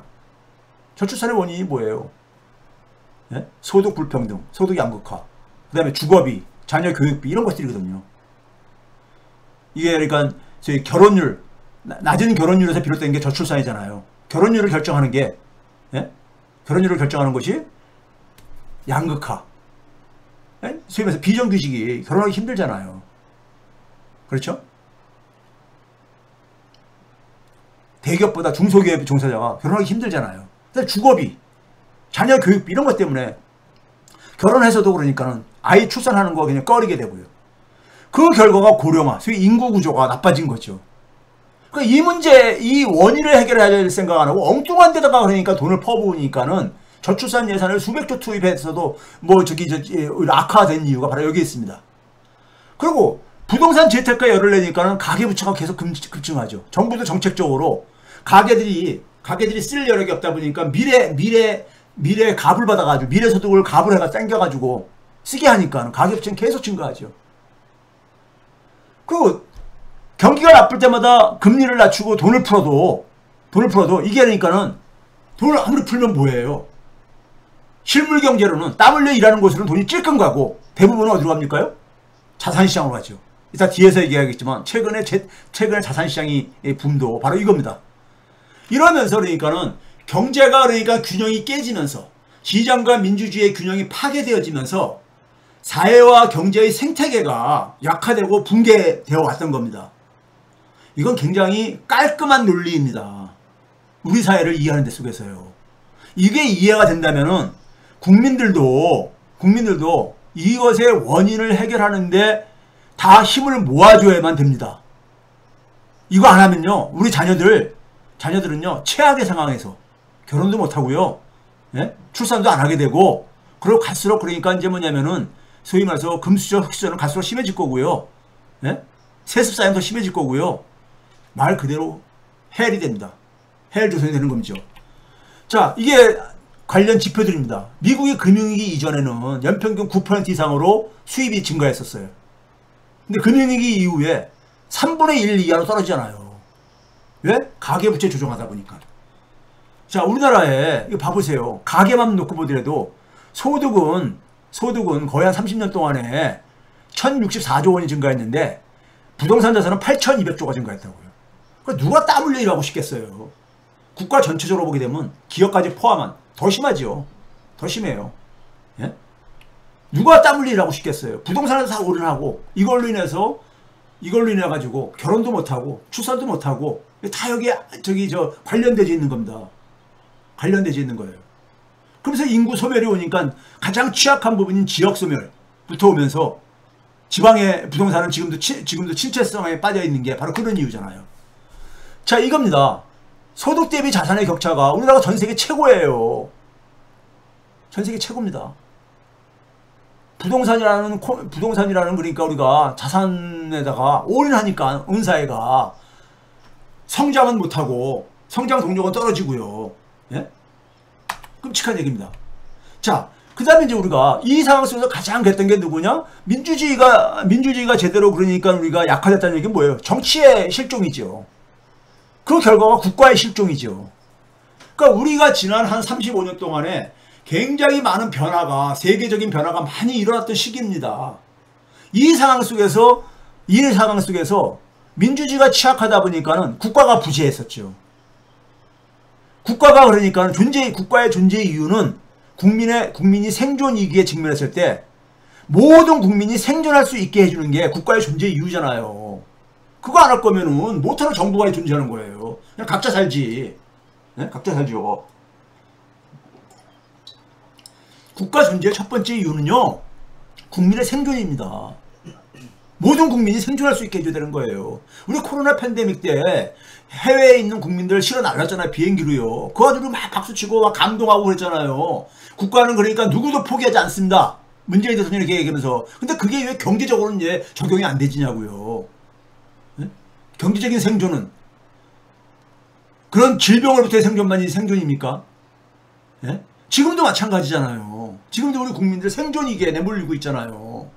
예? 많은 사회경제 약자층들이요. 이거 봐보세요. 우리나라는 국가가 없었다는 게 우리나라의 대표적인 충격이 뭡니까? 외환위기 때 충격.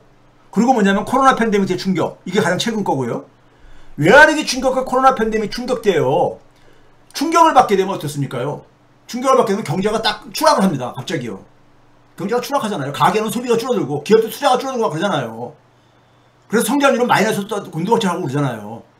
근데 그게 시간이 지나면서 되게 기업 투자는 회복이 되어집니다. 기업 투자는 회복이 되어지고 그러죠. 근데 우리나라 가계 소비 봐보세요. 가계 소비는 뚝 떨어진 다음에 회복이 안 되집니다. 이게 원래 그 추세선 오렌지 색깔로 다시 이렇게 돌아가야 되는 건데 수렴해야 되는데 이게 안 돌아가져요. 외환위기 때는 2002년도 김대중 정부가 끝날 때까지 거의 그러니까 얼마 정도 차이가 납니까? 130조 정도가 격차가 벌어져요. 예? 이게 갈수록 더 벌어진 거잖아요. 처음보다. 예? 이건 정부가 그러니까는 가계를 방치한 거죠.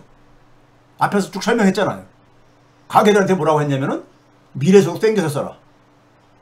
정부가 돈 줄 수 없으니까. 이렇게 한 거잖아요. 그 결과 사회소득이 우리나라가 OECD에서 꼴등으로 전락했다 했잖아요. 김대중 정부 때요. 꼴찌에서 2등 했었는데 꼴찌에서 1등으로 전락해요. 김대중 정부 때요. 최근에 코로나 팬데믹 때입니다. 오른쪽은요. 팬데믹 딱 터지면서 이게 쭉 추락하죠. 추락했다. 지금도 봐보세요. 이게 확대되고 있잖아요. 지금요. 올해 1분기 기준으로 어느 정도가 지금 가냐? 한 126조 정도가 부족해요. 연 기준으로. 그러니까 분기당 126조면요. 32조 원 정도 되는 겁니다. 32조 정도 되는 거죠. 그러니까 이번에 그러니까 우리가 민생지원금 일회성 가지고는 택도 없이 부족합니다. 이걸 메꾸려면요. 뒤에서 다시 보고 얘기할게요. 그 효과는요. 택도 없이 부족한 거예요. 네? 자, 그런데 미국을 한번 봐보세요. 미국도 금융위기 때는 왼쪽이 금융위기 때입니다. 이게 소비가 회복이 안 되잖아요. 왜? 미국은 양적 완화를 해가지고 돈을 찍어내 달러 찍어내가지고 금융회사들 다 구제했거든요. 부실화된 금융회사들 구제하는데 돈을 썼거든요. 그러니까 가계소비가 격차가 더 벌어지죠. 그 결과가 미국의 성장률이 이 시기가 가장 나빴었습니다. 금융위기 이후가요. 근데 코로나 팬데믹 때 봐보세요. 미국은 이 당시에 이걸 통해 가지고 정치인들이 이걸 교훈을 얻은 거예요. 가계부채가 증가하게 되면 금융위기란 재앙도 생기지만은 가계 소비가 줄어들고 성장을 그러니까 낮춘다는 것을 안 거예요. 이거 상식이잖아요. 많은 경제학 지식이 필요하지 않아요. 근데 금융위기 이후, 코로나 팬데믹 이후에는 어떻습니까요? 장기 추세선보다 더 많이 회복됐잖아요. 소비 지출이요. 네? 미국도 처음에는 쭉 떨어집니다. 떨어졌다가 이게 회복되지죠. 왜 그렇습니까요? 이 충격으로 인해 가지고 성장 한번 봐세요. GDP요. GDP. 우리나라가 가계 소비가 안 살아나니까 GDP도 외환위기 김대중 정부 끝날 때 원래 그러니까 우리가 GDP가 달성해야 될 것보다 한 30%가 부족하게 달성되집니다. 성장률이 뚝 떨어지게 된 이유죠. 김대중 정부부터 성장률이 뚝 떨어지게 되는 이유입니다. 이게요. 네? 그 이후에도 계속이지만 코로나 팬데믹 때도 한 10% 정도 GDP가 원래 이 추세선보다 떨어진 상태에 지금요. GDP가 갈수록 벌어지고 있잖아요. 그래서 제가 4분기 연속해서 역성장을 하고 있다 했잖아요. 누적 성장률로 봤을 때. 네? 그럼 이재명 정부가 그러니까 성장을 회복시키겠다 했을 때 이 문제 해결 안 하면요. 성장 회복 안 됩니다. 네? 올해 한국은행이나 KDI가 0.8%를 예상을 하는데 그걸 추경 편성을 통해서 한 1%를 끌어올리겠다는 거잖아요. 1%나 0.8%나요. 그래가지고 예? 세면서 언발에 오줌 누기 시키라고요. 예? 자, 이거는 뭡니까요? 이거 미국 GDP입니다. 미국은 금융위기 때 가게를 내팽개쳤어요. 그 당시에 미국 가게에 한 750만 채가 이 주택이 차압당합니다. 750만 채면 한 2천만 명 넘는 사람들이 관련되어 있는 거예요. 이들이 그러니까 버려진 거죠. 그러니까 가계 소비가 줄어들어요. 그래서 GDP가 한 10% 정도 줄어들지요. 2012년까지요. 근데 코로나 팬데믹 때는 오히려 뭐냐면 추세선보다도 1% 더 높게 지금 진행되고 있습니다. 네? 왜? 가게를 살리는 방향으로 했거든요. 자, 그걸 봐봅시다. 이게 지난번에도 보여드린 거죠. 2001년도면 코로나 팬데믹 두 번째잖아요. 바이든 행정부가 당시에 그러니까는 긴급 경기 부양책을 가지고 아메리칸 리스크 플랜이라 해가지고 미국의 그러니까는 이 구원 계획 해가지고 예? 그렇죠? 이때 GDP의 8%에 해당되는 1조 9천억 달러를 이제 지원하기 위해서 가계 지원하기 위해서 예산을 그러니까는 편성해달라고 의회에다가 제출합니다. 이게 뭐냐면 미국 상원 예산위원회에서 3월 10일 날 이걸 통과시켜줍니다. 제목이 뭐라고 되어 있습니까요? 1.9 트릴리언 그 밑에 보게 되면 An unprecedented response to an unprecedented crisis. unprecedented가 전례 없는 인 거잖아요. 여태까지 보지 못했었던 그런 위기에 대응을 해가지고 전례 없는 대응을 할 수밖에 없다 이거예요. 전례 없는 위기가 발생했기 때문에 대응도 전례 없는 방식으로 할 수밖에 없다 이거예요. 우리나라에서 이렇게 하게 되면 이렇게 하면 뭡니까요? 퍼주기 한다. 정부 채무 증가한다 하잖아요. 이거 참 아주 어리석을 뿐만 아니라 사악한 주장입니다. 미국이 정부 채무가 21년도까지 증가하다가 떨어졌어요. 오히려 GDP 대비로요. 왜 그러냐? GDP가 올라갔으니까. 자, 실제로 봐보세요. 미국의 연평균 경제 성장률을 봐보세요. 2000년 이후에 지난 25년간 동안에 가장 높았던 때가 언제냐? 코로나 팬데믹 이후입니다. 코로나 팬데믹 이후가 성장률이 가장 높았다니까요. 2.8%로 연평균 성장률이요. 금융위기 이후에는 1.9%로 가장 낮았었어요. 예, 과계를 희생했거든. 가계를. 근데 금융위기 이전보다도 더 높아요. 코로나 팬데믹 때가. 성장이 높으니까 GDP 대비 정부 채무가 줄어들 수밖에 없죠. 이게 그러니까 우리가 어떤 위기를 우리가 겪을 수가 있어요. 사람들이 아둔해가지고. 예? 근데 그 위기에서 교훈을 얻어야 될 거 아닙니까? 우리가 그래서 저기 대구라든가 저 경북에서 산불이 났어. 그럼 우리가 원인을 조사하잖아요. 백서도 쓰고 그러잖아요. 근데 우리는 백서 만들면 뭐래? 실행을 안 하잖아. 미국은 이렇게 해가지고 이걸 조사합니다. 금융위기에 대한 백서가 여러 개 나옵니다. 예? 그 딱 보니까는 학자들도 그렇고 공통된 얘기가 가계부채가 너무 심해지면은 가계 소비가 줄어들고 성장이 둔화되어지고, 성장이 둔화되게 되면 자본주의 경제는 다 망가지는 거죠, 뭘. 여기저기가. 그 교훈을 철저하게 실행을 한 겁니다. 대한민국은 근데 계속 실수를 반복해. 예? 실수를 반복해요. 30년 넘게. 예? 이건 뭐예요? 정치의 실종이지요. 정부의 부재지요. 국가의 부재지요. 자, 이거 봐보세요. 가계부채를 봐보세요. 한국의 가계부채는 왼쪽이 외환위기 때, 그리고 오른쪽은 뭐냐면 코로나 팬데믹 때입니다. 계속 다 증가하잖아. 충격 때마다 가계를 희생시키거든. 가계를 희생시켜. 네? 가계가 그러니까 스스로 생존을 해야 되니까 어떻게 합니까? 진짜 가을 해서 써야지 뭘. 생존을 해야 되니까는요. 일단 살고 봐야 되는 거니까는. 근데 미국은 어떻습니까? 미국은 금융위기 전에 쫙 올라가잖아요. 100%까지, 100% 초과까지 넘어가잖아요. GDP 대비로요. 그다음 금융위기 이후에 쭉 떨어져요. 쭉 줄이잖아. 85%가 줄였다가 코로나 팬데믹 이전까지도 그러니까 계속 떨어지잖아요. 76.7%까지. 근데 코로나 팬데믹 이후엔 더 떨어져요. 60%대까지. 60%, 61% 정도가 더 떨어져요. 작년에. 예? 그러니까 이게 교훈을 얻어서 가계를 구제하는 방향으로 방향을 전환한 거죠.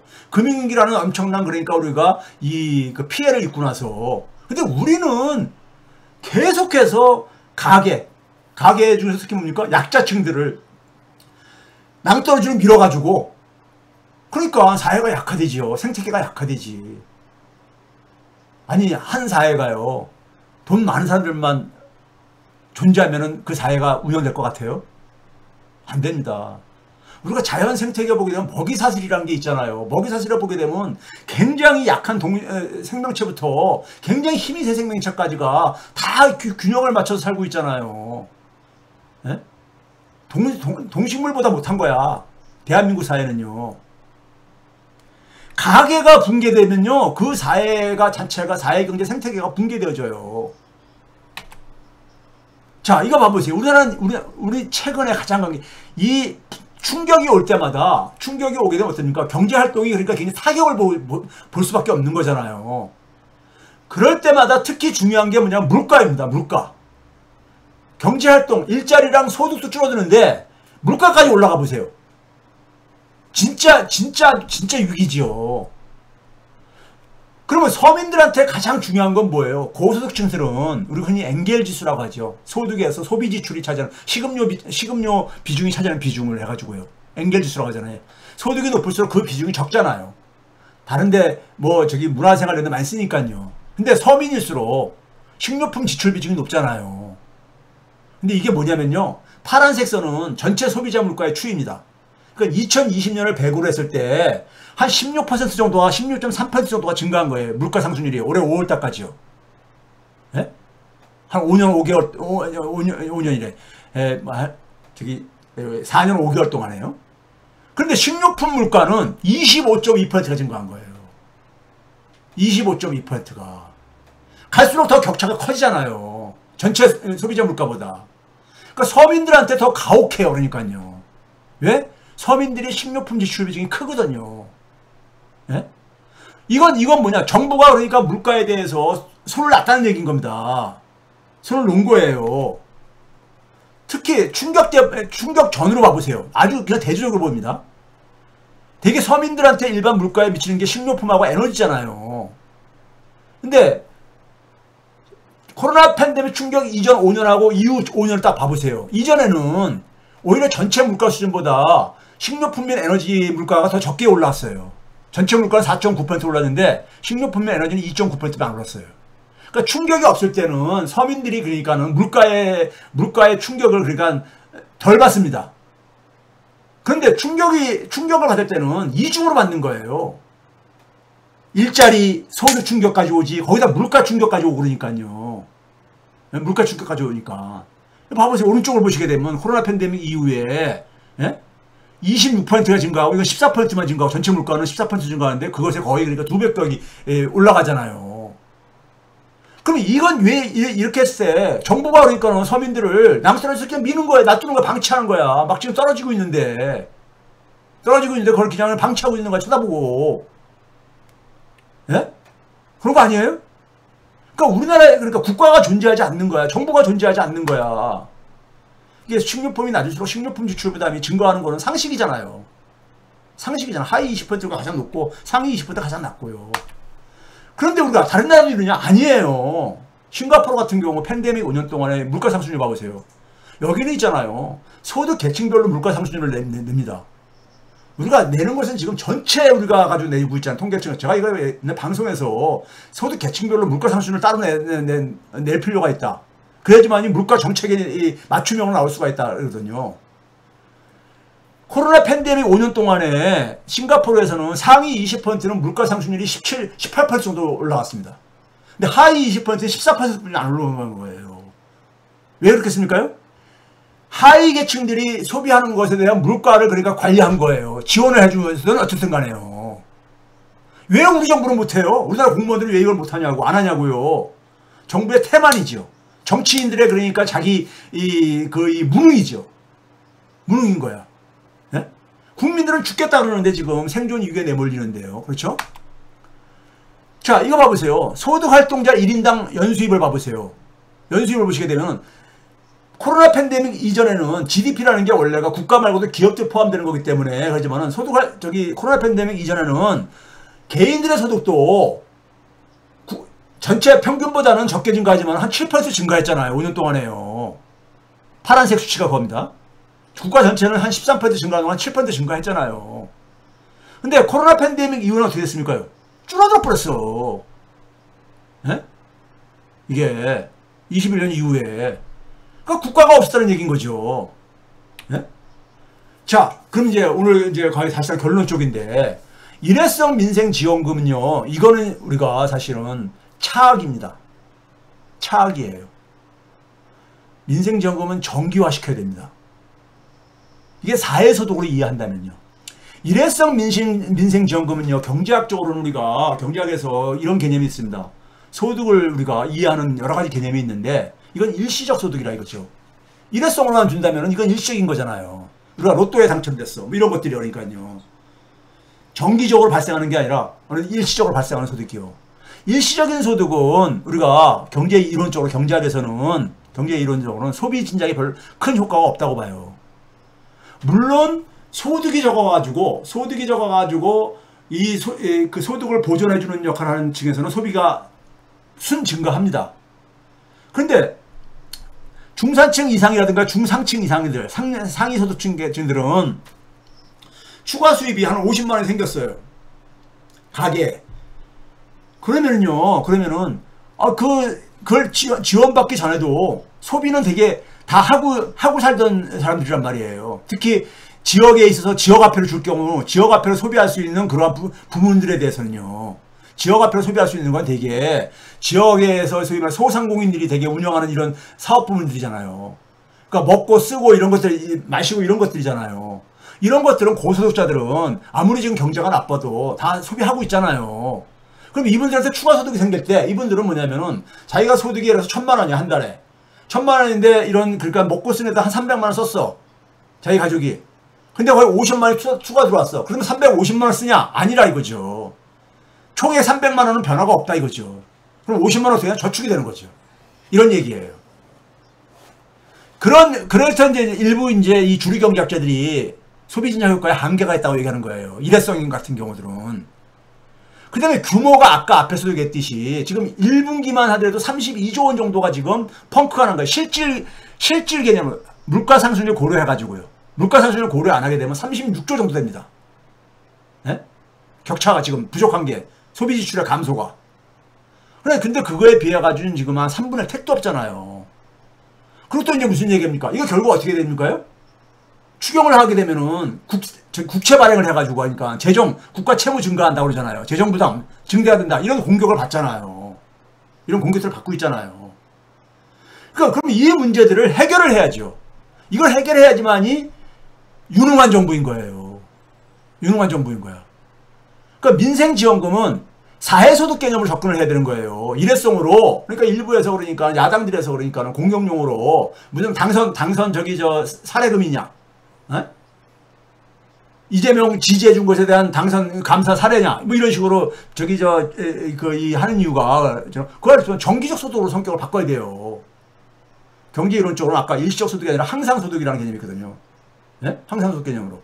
우리가 그런 개념 있잖아요. 요즘 법에서 그러니까는 노동자들이 많이니까 우리가 이렇게 충돌하는 게 바로 뭡니까요?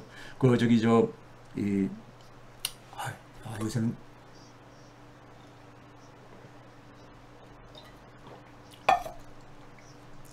우리가 정기적으로 받는 것들은 우리가 받는 것들은 임금에 그러니까 우리가 임금에 이 포함시키는 하고 있잖아요.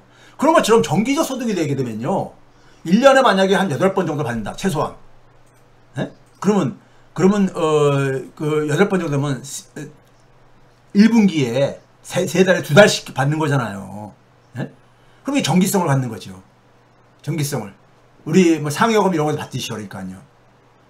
이게 되어야 되고, 그 다음에는 뭐냐면은, 규모가 커야 되죠. 규모가. 즉 뭐냐면, 경제가 그러니까는 충격을 받았을 때도 그러니까 회복될 수 있도록 소비 진작하고 내수 강화에 기여할 수 있는 규모가 돼야 되는 거죠. 또 하나는 뭡니까? 거기다가 재정 부담이 없어야 되죠. 재정 그러니까요. 예? 재정에 대해서 너무 우리 국민들이 경직적으로 이해하다 보니까 이것도 처음에는 재정 부담을 가능한 없는 데서 출발하자 이거예요. 그리고 뭡니까? 소득 재분배 효과도 강화를 해야 되는 거죠. 이런 정기소득, 전체 국민한테 주는 정기소득은요. 정기적 소득이라는 것은 결국 세금을 할 수밖에 없는 거잖아요. 예? 근데 재정 부담이 없으면서 소득 재분배 효과를 강화할 수 있는 거. 이거는요. 머리만 좀 굴리면은 방법을 찾을 수가 있어요. 안 하는 거는 태만하고 무능한 거죠. 그러니까 시장소득, 이걸 이렇게 정기소득을 주게 되면요. 시장소득에 대한 의존도를 낮출 수가 있잖아요. 최저임금 많이 인상 안 해도 돼. 그리고 이것에 대한 대부분의 혜택은 누가 많이 보냐면요. 저 소득이 낮은 계층에서 대부분 봐요. 뒤에서 잠깐 다시 한번 얘기해 드리겠지만. 그럼 대개 우리가 중위 소득 50% 밑에 있는 계층들은 가장 많이 봐요. 거기에 대부분이 누가 있습니까? 저임금 노동자, 그 다음에 뭐냐면은 고령층들이 되게 거기 포진돼 있어요. 그럼 기초노령연금 인상 부담도 낮출 수가 있잖아요. OECD에서 우리나라가 저임금 노동자 비중이 문재인 정부 때 조금 낮췄지만 여전히 높지 않아요. 이걸 낮출 수가 있고.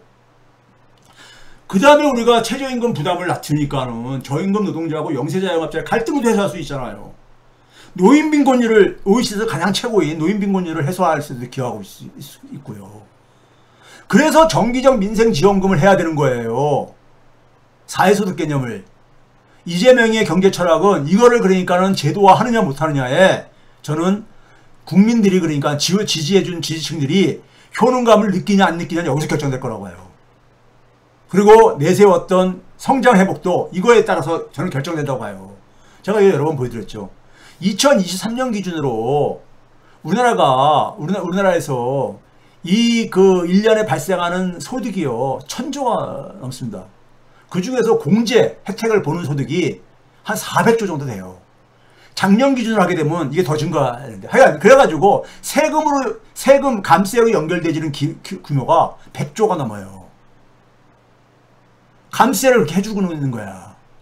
감세를요. 뭐 인적 공제부터 시작해 수많은 공제가 있잖아요. 근데 이 공제 혜택이 상위에 다 집중된다 이거예요. 우리 법인세도 공제 혜택은 되게 그 재벌 기업들한테 집중되고 있듯이요. 상위 0.1%는 2023년 가장 최근 국세청 자료로 통합소득 기준으로 봤을 때요. 1억 한 1,500만 원 정도가 그러니까 감세 혜택을 받아요. 자기가 세율대로 냈을 때 세금보다도 50%에 있는 사람은 276만 원 정도뿐이 혜택을 못 받아요. 그러면 이 공제를 없앴을 때 추가로 거둘 수 있는 세금이 그러니까는 100조가 넘는다 이거예요. 작년도 기준으로 하게 되면 110조가 제가 추산해보면 110조가 좀 넘을 것 같아요. 그럼 110조면요. 제가 과거에 4인 가족 기준으로 100만 원씩 8번을 지급할 수 있는 겁니다. 8번. 그러면 예를 들어서 1분기에 1, 2월달 주고 3월달 건너뛰고 2분기 때 4월, 5월 주고 6월 건너뛰고 그래가지고 8번 줄 수 있는 거예요.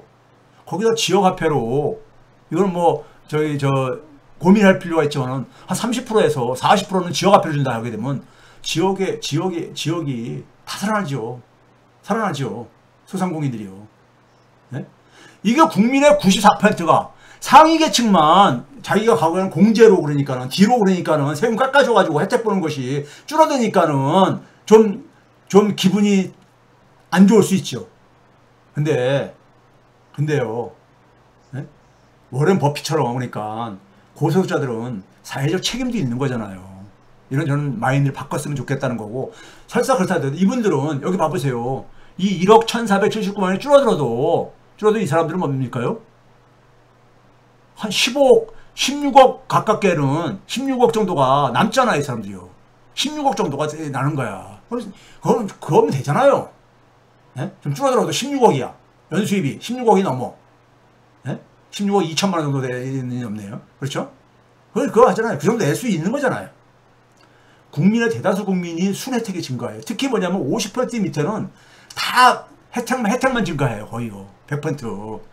그러면 소득 재분배도 굉장히 효과 있고, 그 다음에 추가적인 세금을 안 걷어도 되는 거잖아. 추가적인 세금을 부과 안 해도 되는 거잖아요. 예? 이 공제업선데 다시 그걸 n분의 1로 돌려주는 거야. 예? 그럼 최저임금을 인상 안 해도 돼. 1년에 800만 원을 그러니까 4인 가족 기준으로 받는데 최저임금 해봤자 얼마나 올라갑니까요? 1년에. 예? 50만 원 안팎? 예? 이렇게 되는 거 가지고 최저임금 인상 안 해도 돼요. 그 다음에 자영업자들 살잖아요. 소상공인들 살잖아요. 지역 앞으로 쓰여주니까. 그 소상공인들하고 저임금 노동자들하고 같이 다 을이잖아. 을들끼리 그러니까 다 만세 부를 수 있는 거잖아, 이거요. 그 다음에 대부분 50% 밑에 누가 있냐? 고령층들이 다 여기 존재하고 있어요.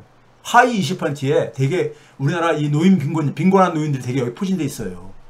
그러면 노령연금도 많이 인상 안 해도 돼. 여러 가지 문제가 해결되어져요. 여러 가지 문제가. 그렇지 않아요? 800만 원이면 적은 돈 아닙니다. 그렇죠? 1년에요? 네? 이거를 지금 조세 체계를 이 정도 그러니까 우리가 바꾸는 거 왜 못하냐 이거죠. 자, 이게 그래서 이재명 정부에서는 이걸 일회성으로, 민생지원금을 일회성으로 그치면요, 이재명의 경제 철학은 구현되지 않습니다. 이게 언발의 오줌 누기인 거야. 그리고 앞에서 문제점으로 지적하는 것들 일정 부분은 사실들이거든요. 예? 이재명의 경제 철학이 그러니까 구현되려면은 이걸 그러니까 뭐냐면 항상소득으로 만들어야 돼요. 정기적인 소득으로요. 증세 안 해도 가능하잖아요. 이것을 사실 경험하게 되면요, 증세도 지원합니다. 지지합니다. 증세해가지고 걷어들인 세금을 다 나눠주게 될 경우에 대부분 국민이 혜택을 보니까 그게 기본소득 개념이었거든요, 사실은. 예? 근데 그것에 대해서 국민들의 이해도가 낮다 보니까는 세금 올리는 것에 대해서 정치인들이 부담감을 가지니까 그걸 피해간 건데, 그럼 피해가는데 증세하지 말고 지금 세금을 그대로 놔두고 공제만 없애자 이거예요. 공제만 없애자 이거예요. 공제 없애는 거 왜 못해요? 그건 그냥 국회 통은 저거 안 해도 되고 그러는데. 예? 국회도 지금 다수당이잖아요. 그래가지고 이것을 그러니까 항상 소득으로 만들어줘야 돼요. 그러면 국가에 그러니까 재정 부담도 없잖아요. 예? 공제 없애가지고 추가로 걷어들인 세금을 가지고 국민들에게 n분의 1로 나눠주는 거니까 국가 채무도 안 증가하잖아요. 재정 부담도 없잖아. 예? 조세 재분배 되죠? 그렇죠? 그리고 그냥 소비 효과도 굉장히 크지요? 예? 한 번 일회성으로 주는 거하고 이렇게 그러니까 1년에 800만 원 정도를 4인 가족 기준으로 받는 거하고 소비 효과는 어느 게 더 커요? 예? 그렇게 해야지만이 우리가 지금 이렇게 충격으로 인해 가지고 경제가 지금 그러니까 나락으로 떨어지고 있잖아요. 나락으로 떨어지고 있고 자영업자라든가 중소기업들이 연체가 지금 그러니까는 이 부도에 내몰리고 있고 그러잖아요. 자영업자들 그러니까 저렇게 해가지고 구제해주는 거 가지고 도덕적 해인이 이런 것들을 반복 안 해도 되는 거예요. 이게 그러니까 이번에 예를 들어서 그걸 구제해줘 보세요. 지원해줘 보세요. 그럼 또 안 생깁니까? 몇 년 지나면 또 생겨요. 과거 박근혜 정권 때도 그러니까 저 구제해줬었잖아요. 자영업자들. 경기가 나쁠 때마다 이거 반복돼서 나타나져요. 그때마다 이거 그러니까는 비탄감 해주고, 김대중 정부 때부터 해가지고 비탄감을 이렇게 반복적으로 해왔잖아요. 이거 하는 거하고, 아예 그거에 생기지 않게 해주는 거하고, 어느 걸 해야 되는 겁니까? 예? 지역의 소상공인들이 살게 해줄 수 있잖아, 근본적으로. 800만 원 중에서 30%만 쓴다고 그러면 38이 24. 240만 원이고요. 40%면 320만 원이야. 한 가구당. 4인 가족 기준으로요. 그걸 쓰게 해봐. 지역화폐로요. 다 살아나죠. 네? 지금 그러니까 1인당 그러니까는 무슨 우리가 적게는 15만 원부터 해가지고 25만 원 뭐 이렇게 줘도 그러니까 상당한 효과가 있을 거라고 우리가 예상을 하는데 성장률 팍 올라가죠. 내수가 그러니까는 저기 살아나죠. GDP 대비 50% 이상으로 뛰어 올라가죠. 그렇죠? 자, 그다음에 마무리로 여러분들에게 하나 이제 맛배기로 드릴 수 있는 게 최근에 이제 그러니까 우리가 이 주식시장, 부동산 시장이 많이 이제 그러니까 우리가 이게 과열이란 부동산 시장 과열이라는 표현도 쓰고 있고 주식시장은 그냥 화랑을 보이고 있는 이런 게 되잖아요. 최근에 3,000선 넘어서 좀 이제 주춤주춤 하고 있지만은 이거는요, 이거 이해하는 것은 간단합니다. 간단한 게 뭐냐면요, 자산시장하고 이 신용에 대해서 이해가 일반 사람들이 좀 부족해서 그런 거예요. 이걸 이해하면요, 이건 사실 예고가 됐던 겁니다. 예고가 됐던 거예요.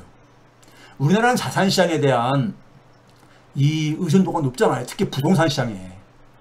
이게 바로 민생 파탄의 결과물이잖아요. 사람들은 재테크할 거면 없나. 이거에 그러니까 굉장히 이 심취해서 대부분 사람들이 살고 있어요. 왜? 소득 월급 받아가지고 노후 대책이 안 되고 자녀들 교육 필요한 거 이게 다 학부모 맨날 쪼들려 살고 있거든요. 그러니까 돈 부족에 시달리고 살고 있단 말이에요. 늘상 대부분 국민들이요. 이게 민생 파탄의 결과죠. 그러니까 자산시장에 대해서 관심을 안 가질 수가 없는 거야. 이게 바람직한 건 아니라 하더라도요. 자, 이게 첫 번째는 뭐냐면요, 시중에 돈이 굉장히 많이 풀려 있습니다. 코로나 팬데믹 이후에 통화량 증가가 소위 금리 인상 이후에도 계속돼가지고 이 장기 추세선 수십 년간의 장기 추세선에서 거의 추세선을 초과 내지는 좀 줄어들었어도 거기 추세선에서 안 떨어지고 있잖아요. 시중에 첫째는 돈이 많이 돌고 있다. 네? M2니까 현금화가 그래도 용이한 돈들인 겁니다. 현금화가요. 자, 코로나 팬데믹 전후 충격 전후 6년 지났으니까요. 6년 동안에 보게 되면은 통화량 증가율은 그 전 6년보다 이후 6년이 더 많이 증가했습니다. 이거 뭐 경제 규모가 커지면서도 증가했어요. 어쨌든 간에요. 그러니까 돈이 많이 풀렸다 이거예요. 자, 그런데 문제는 뭐냐면요, 우리나라는 돈이 안 돌아. 화폐 유통수도라는 게 있죠. 돈을 100원을 투입했을 때 우리나라는 한 60원뿐이 안 도는 거예요. 코로나 팬데믹 이후에 뚝 떨어졌다가 0.7이 붕괴됐다가 계속 떨어지고 있어요. 이것도 그러니까 아까 가계소비 지출이 계속 떨어지고 있듯이 계속 떨어지고 있는 거야. 이게 다시 원래대로 이게 돌아와야 되거든요. 돌아와야 되는데 계속 떨어지고 있어요. 그러면은 우리 지금 돈이 풀린 거 대비해가지고 한 1,700조 원 정도가 3월달 기준으로 이게 실물 경제 활동으로 투입이 안 되어지고 있는 돈이 1,700조 원 정도 된다는 얘기입니다. 엄청난 돈이죠. 1,700조 원이 이게 그러니까 현금화가 용이한 통화량만을 얘기를 하는 겁니다.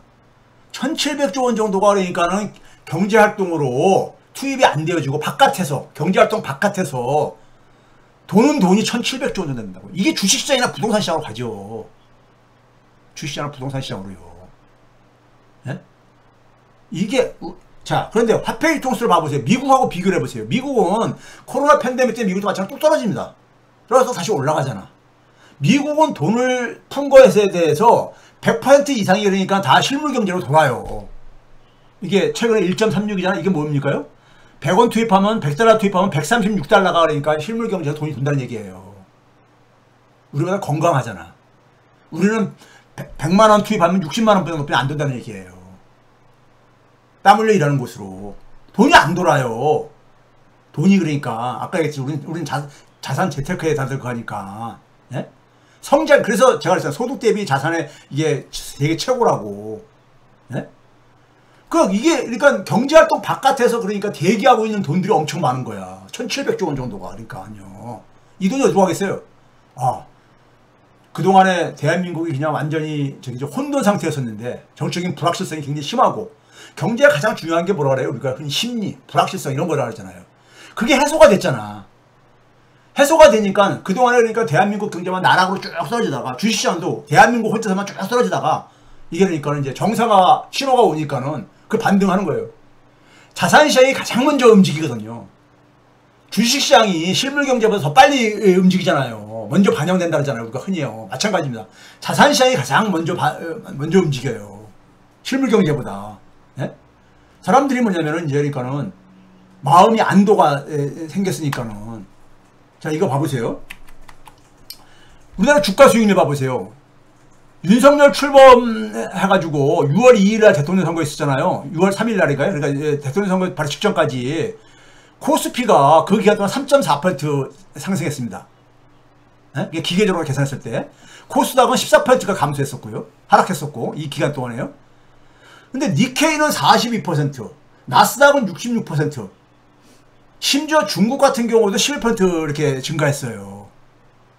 그러니까 우리만 그러니까 이렇게 이 혜택을 못 본 거야. 전 세계 자산시장에 그러니까 주식시장의 흐름 속에서요.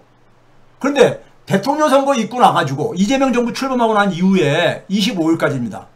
다음 주에 방송 들으시는 분들은 이거 지금 금요일날 방송하는 거기 때문에 그걸 고려해서 좀 해주세요. 2월 25일까지 제가 집계를 해보니까는 코스피가 15% 상승했어. 코스피가요. 예? 근데 니케이는 4%, 나스닥은 4%도 안 돼. S&P 500도 3%가 안 돼. 우리나라가 압도적으로 높잖아요. 왜 그랬어요? 아, 그동안 못한 거, 이게 저거 되는 거죠.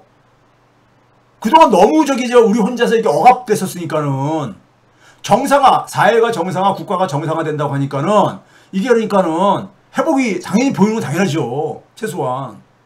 예? 그동안에는 돈이 많이 있어도, 너무너무 불안한 거야. 대한민국이 어떻게 될지를 모르니까요. 예? 계엄 터지고 뭐 이렇게 가고 그러니까요. 예? 그 속에서 반작용으로 이제 먼저 튀고 올라오는 겁니다. 실물경제 회복이 되기 전에. 예? 사회가 정상화. 그래서 평균으로 봐보세요. 윤석열 정부 출범 때부터 평균으로 보게 되면 우리가 주요 국가들보다 여전히 낮잖아요. 코스피가 그러니까 25일까지 윤석열 정권 출범 때부터 해서 19% 상승했는데 니케이는 48%, 나스닥은 72%. 여전히 그러니까 낮잖아요. 그러니까 주가가 사람들이 3천 돌파하니까 저거 너무 과열된 거 아니야? 이렇게 생각하는데 아니죠. 이게 이 정도는 과열이 아니라고 봐요, 저는요. 그렇잖아요. 사람들 비교 한번 해보세요. 예? 우리 절반도 안 되잖아. 예? 그렇죠? 자, 그러면은 이런 상황 속에서 우리가 문재인 때는 그러니까 전 세계 평균에서 크게 우리가 뒤처지지 않았었거든요. 부동산 시장도 마찬가지인 거예요. 부동산 시장도. 예? 부동산 시장도 마찬가지인데, 부동산 시장도 그러니까는 지금 그러니까 되게 이제 이 상황 속에서 사람들이 그러니까는, 예? 사람들이 뭐냐면은 결국은 뭐냐면 실물 경제가 살아나는 것은 쉽지 않거든요. 내수 살리는 거? 아까 제가 했잖아요. 일회성 민생 지원 가가지고 언발에 오줌 누기라고. 산소호흡기 정도죠. 산소호흡기 정도. 수출? 이것도 지금 하잖아요. 깜깜하잖아요. 그러니까는 그런 상황 속에서 실물 경제는 그런 상황 속에서 돈은 많이 풀려 있어. 많이 풀려 있으니까 그 돈 있는 사람들이 어디로 가겠습니까? 자산시장으로 돈을 넣을 수밖에 없지. 넣을 수밖에 없잖아요.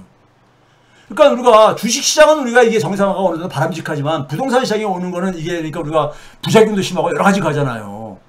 그러니까 대출 규제만이 필요한 게 아니라 이게 그러니까는 이 투기성 자본들이 많이 부동산에 들어가지 못하도록 할 수 있는 모든 수단을 다 동원해야 되는 거예요. 일단. 왜? 이게 그러니까는 그걸 안 하게 되면은 그냥 거기 휘둘리거든요. 휘둘려. 그 지금 그동안에 이제 그러니까 우리가 이 국정기획에서는 이 AI하고 반도체 생태계를 육성을 해가지고 그래가지고 거기에 관련된 국민펀드를 만들어가지고 사람들이 그러니까는 저 부동산에다가 돈 이제 그러니까 투입하지 않고 부동산으로 갈 돈들을 그러니까 이쪽 펀드로 유도하겠다는데 이거는 시간이 걸리는 거고 문재인 때도 펀드 만들었었잖아요. 예? 이거 가지고 뒷짐지고 있을 수 없는 거고요. 정부에서 지금 일단 움직이려고 하고 있지만은 그러니까 부동산은 소위 말해서 신용을 창출하기 때문에 자산이라는 것은요. 예? 자산이 신용을 창출하고 신용이 또 저걸 창출하는 일반 상품 시장과 다르기 때문에 이거는 동원할 수 있는 모든 수단으로 일단 과열되지 않도록 관리를 해야 되는 겁니다. 자, 이게 그러니까 올라가는 것은 지금 올라갈 수 있는 터전이 지금 만들어져 있기 때문이다. 제가 오늘 얘기하려는 것은 이 얘기는 아닙니다. 앞에서 얘기했던 거. 이재명의 경제 철학이 되려면은 민생지원금을 사회소득 개념으로 정착화 시켜야 된다. 제도화 시켜야 된다. 그렇지 않으면요. 소위 말해서 억강무약 대동세상. 그리고 소위 말해 대한민국에 그러니까는 모두가 함께 이 대한민국이 다시 그러니까는 전진할 수 있는 성장을 나눠 갖는 이런 사회는 상당히 힘들 겁니다. 힘들 거예요. 그래서 일회성 지원금으로 하는 것은 일단 지금 아직 그러니까 제도가 안 만들어졌으니까 그러는데 이제 국정기획위에서라든가 국회에서는 이걸 그냥 뒷받침해 줘가지고 적어도 제도화 시켜야 되는 겁니다. 제도화 시켜가지고 사회소득으로 이걸 정착시켜야 되는 거예요. 민생지원금을요. 그러면은 상당한 변화가 생길 겁니다. 제가 앞에서 알아듣기 쉽게 얘기했잖아요. 이걸 제가 고언을 드리는 겁니다. 그래서 이재명 정부에게 드리는 편지라는 표현을 쓴 겁니다. 쓴 거예요. 이게 가장 효능감을 줄 수 있는 거고 가장 효과가 빨리 나타나는 겁니다. 지금 그러니까 우리가 낭떠러지로 다 이렇게 지금 떨어지고 있는 수많은 그러니까는 서민들을 살릴 수 있는 길이에요. 정부의 존재 이유, 국가의 존재 이유는 국민의 생존을 그러니까 해결해 주는 거잖아요. 그렇죠? 그러니까 우리가 저기 중동에서 전쟁이 일어나는 데서 교민들을 그러니까 날르는 것만 그러니까 하는 게 국가가 할 일이 아닌 거예요. 경제적인 생존 위기 속에서 그러니까 국민을 구해주는 것도 그러니까 그 문제 해결해 주는 것도 국가가 할 일인 것이죠. 그러려고 정치하고 그러려고 대통령하고 그러려고 국회의원하고 그러려고 저기 공직자 하는 것들 아니에요.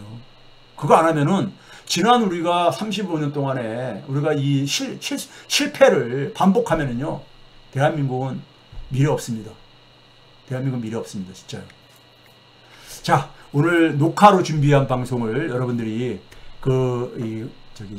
시민 대상으로 한 방송의 연장선에서 봐주시면은 감사드리겠습니다. 자, 이게 아마 다음 주에 방송으로 나가게 될 건데요.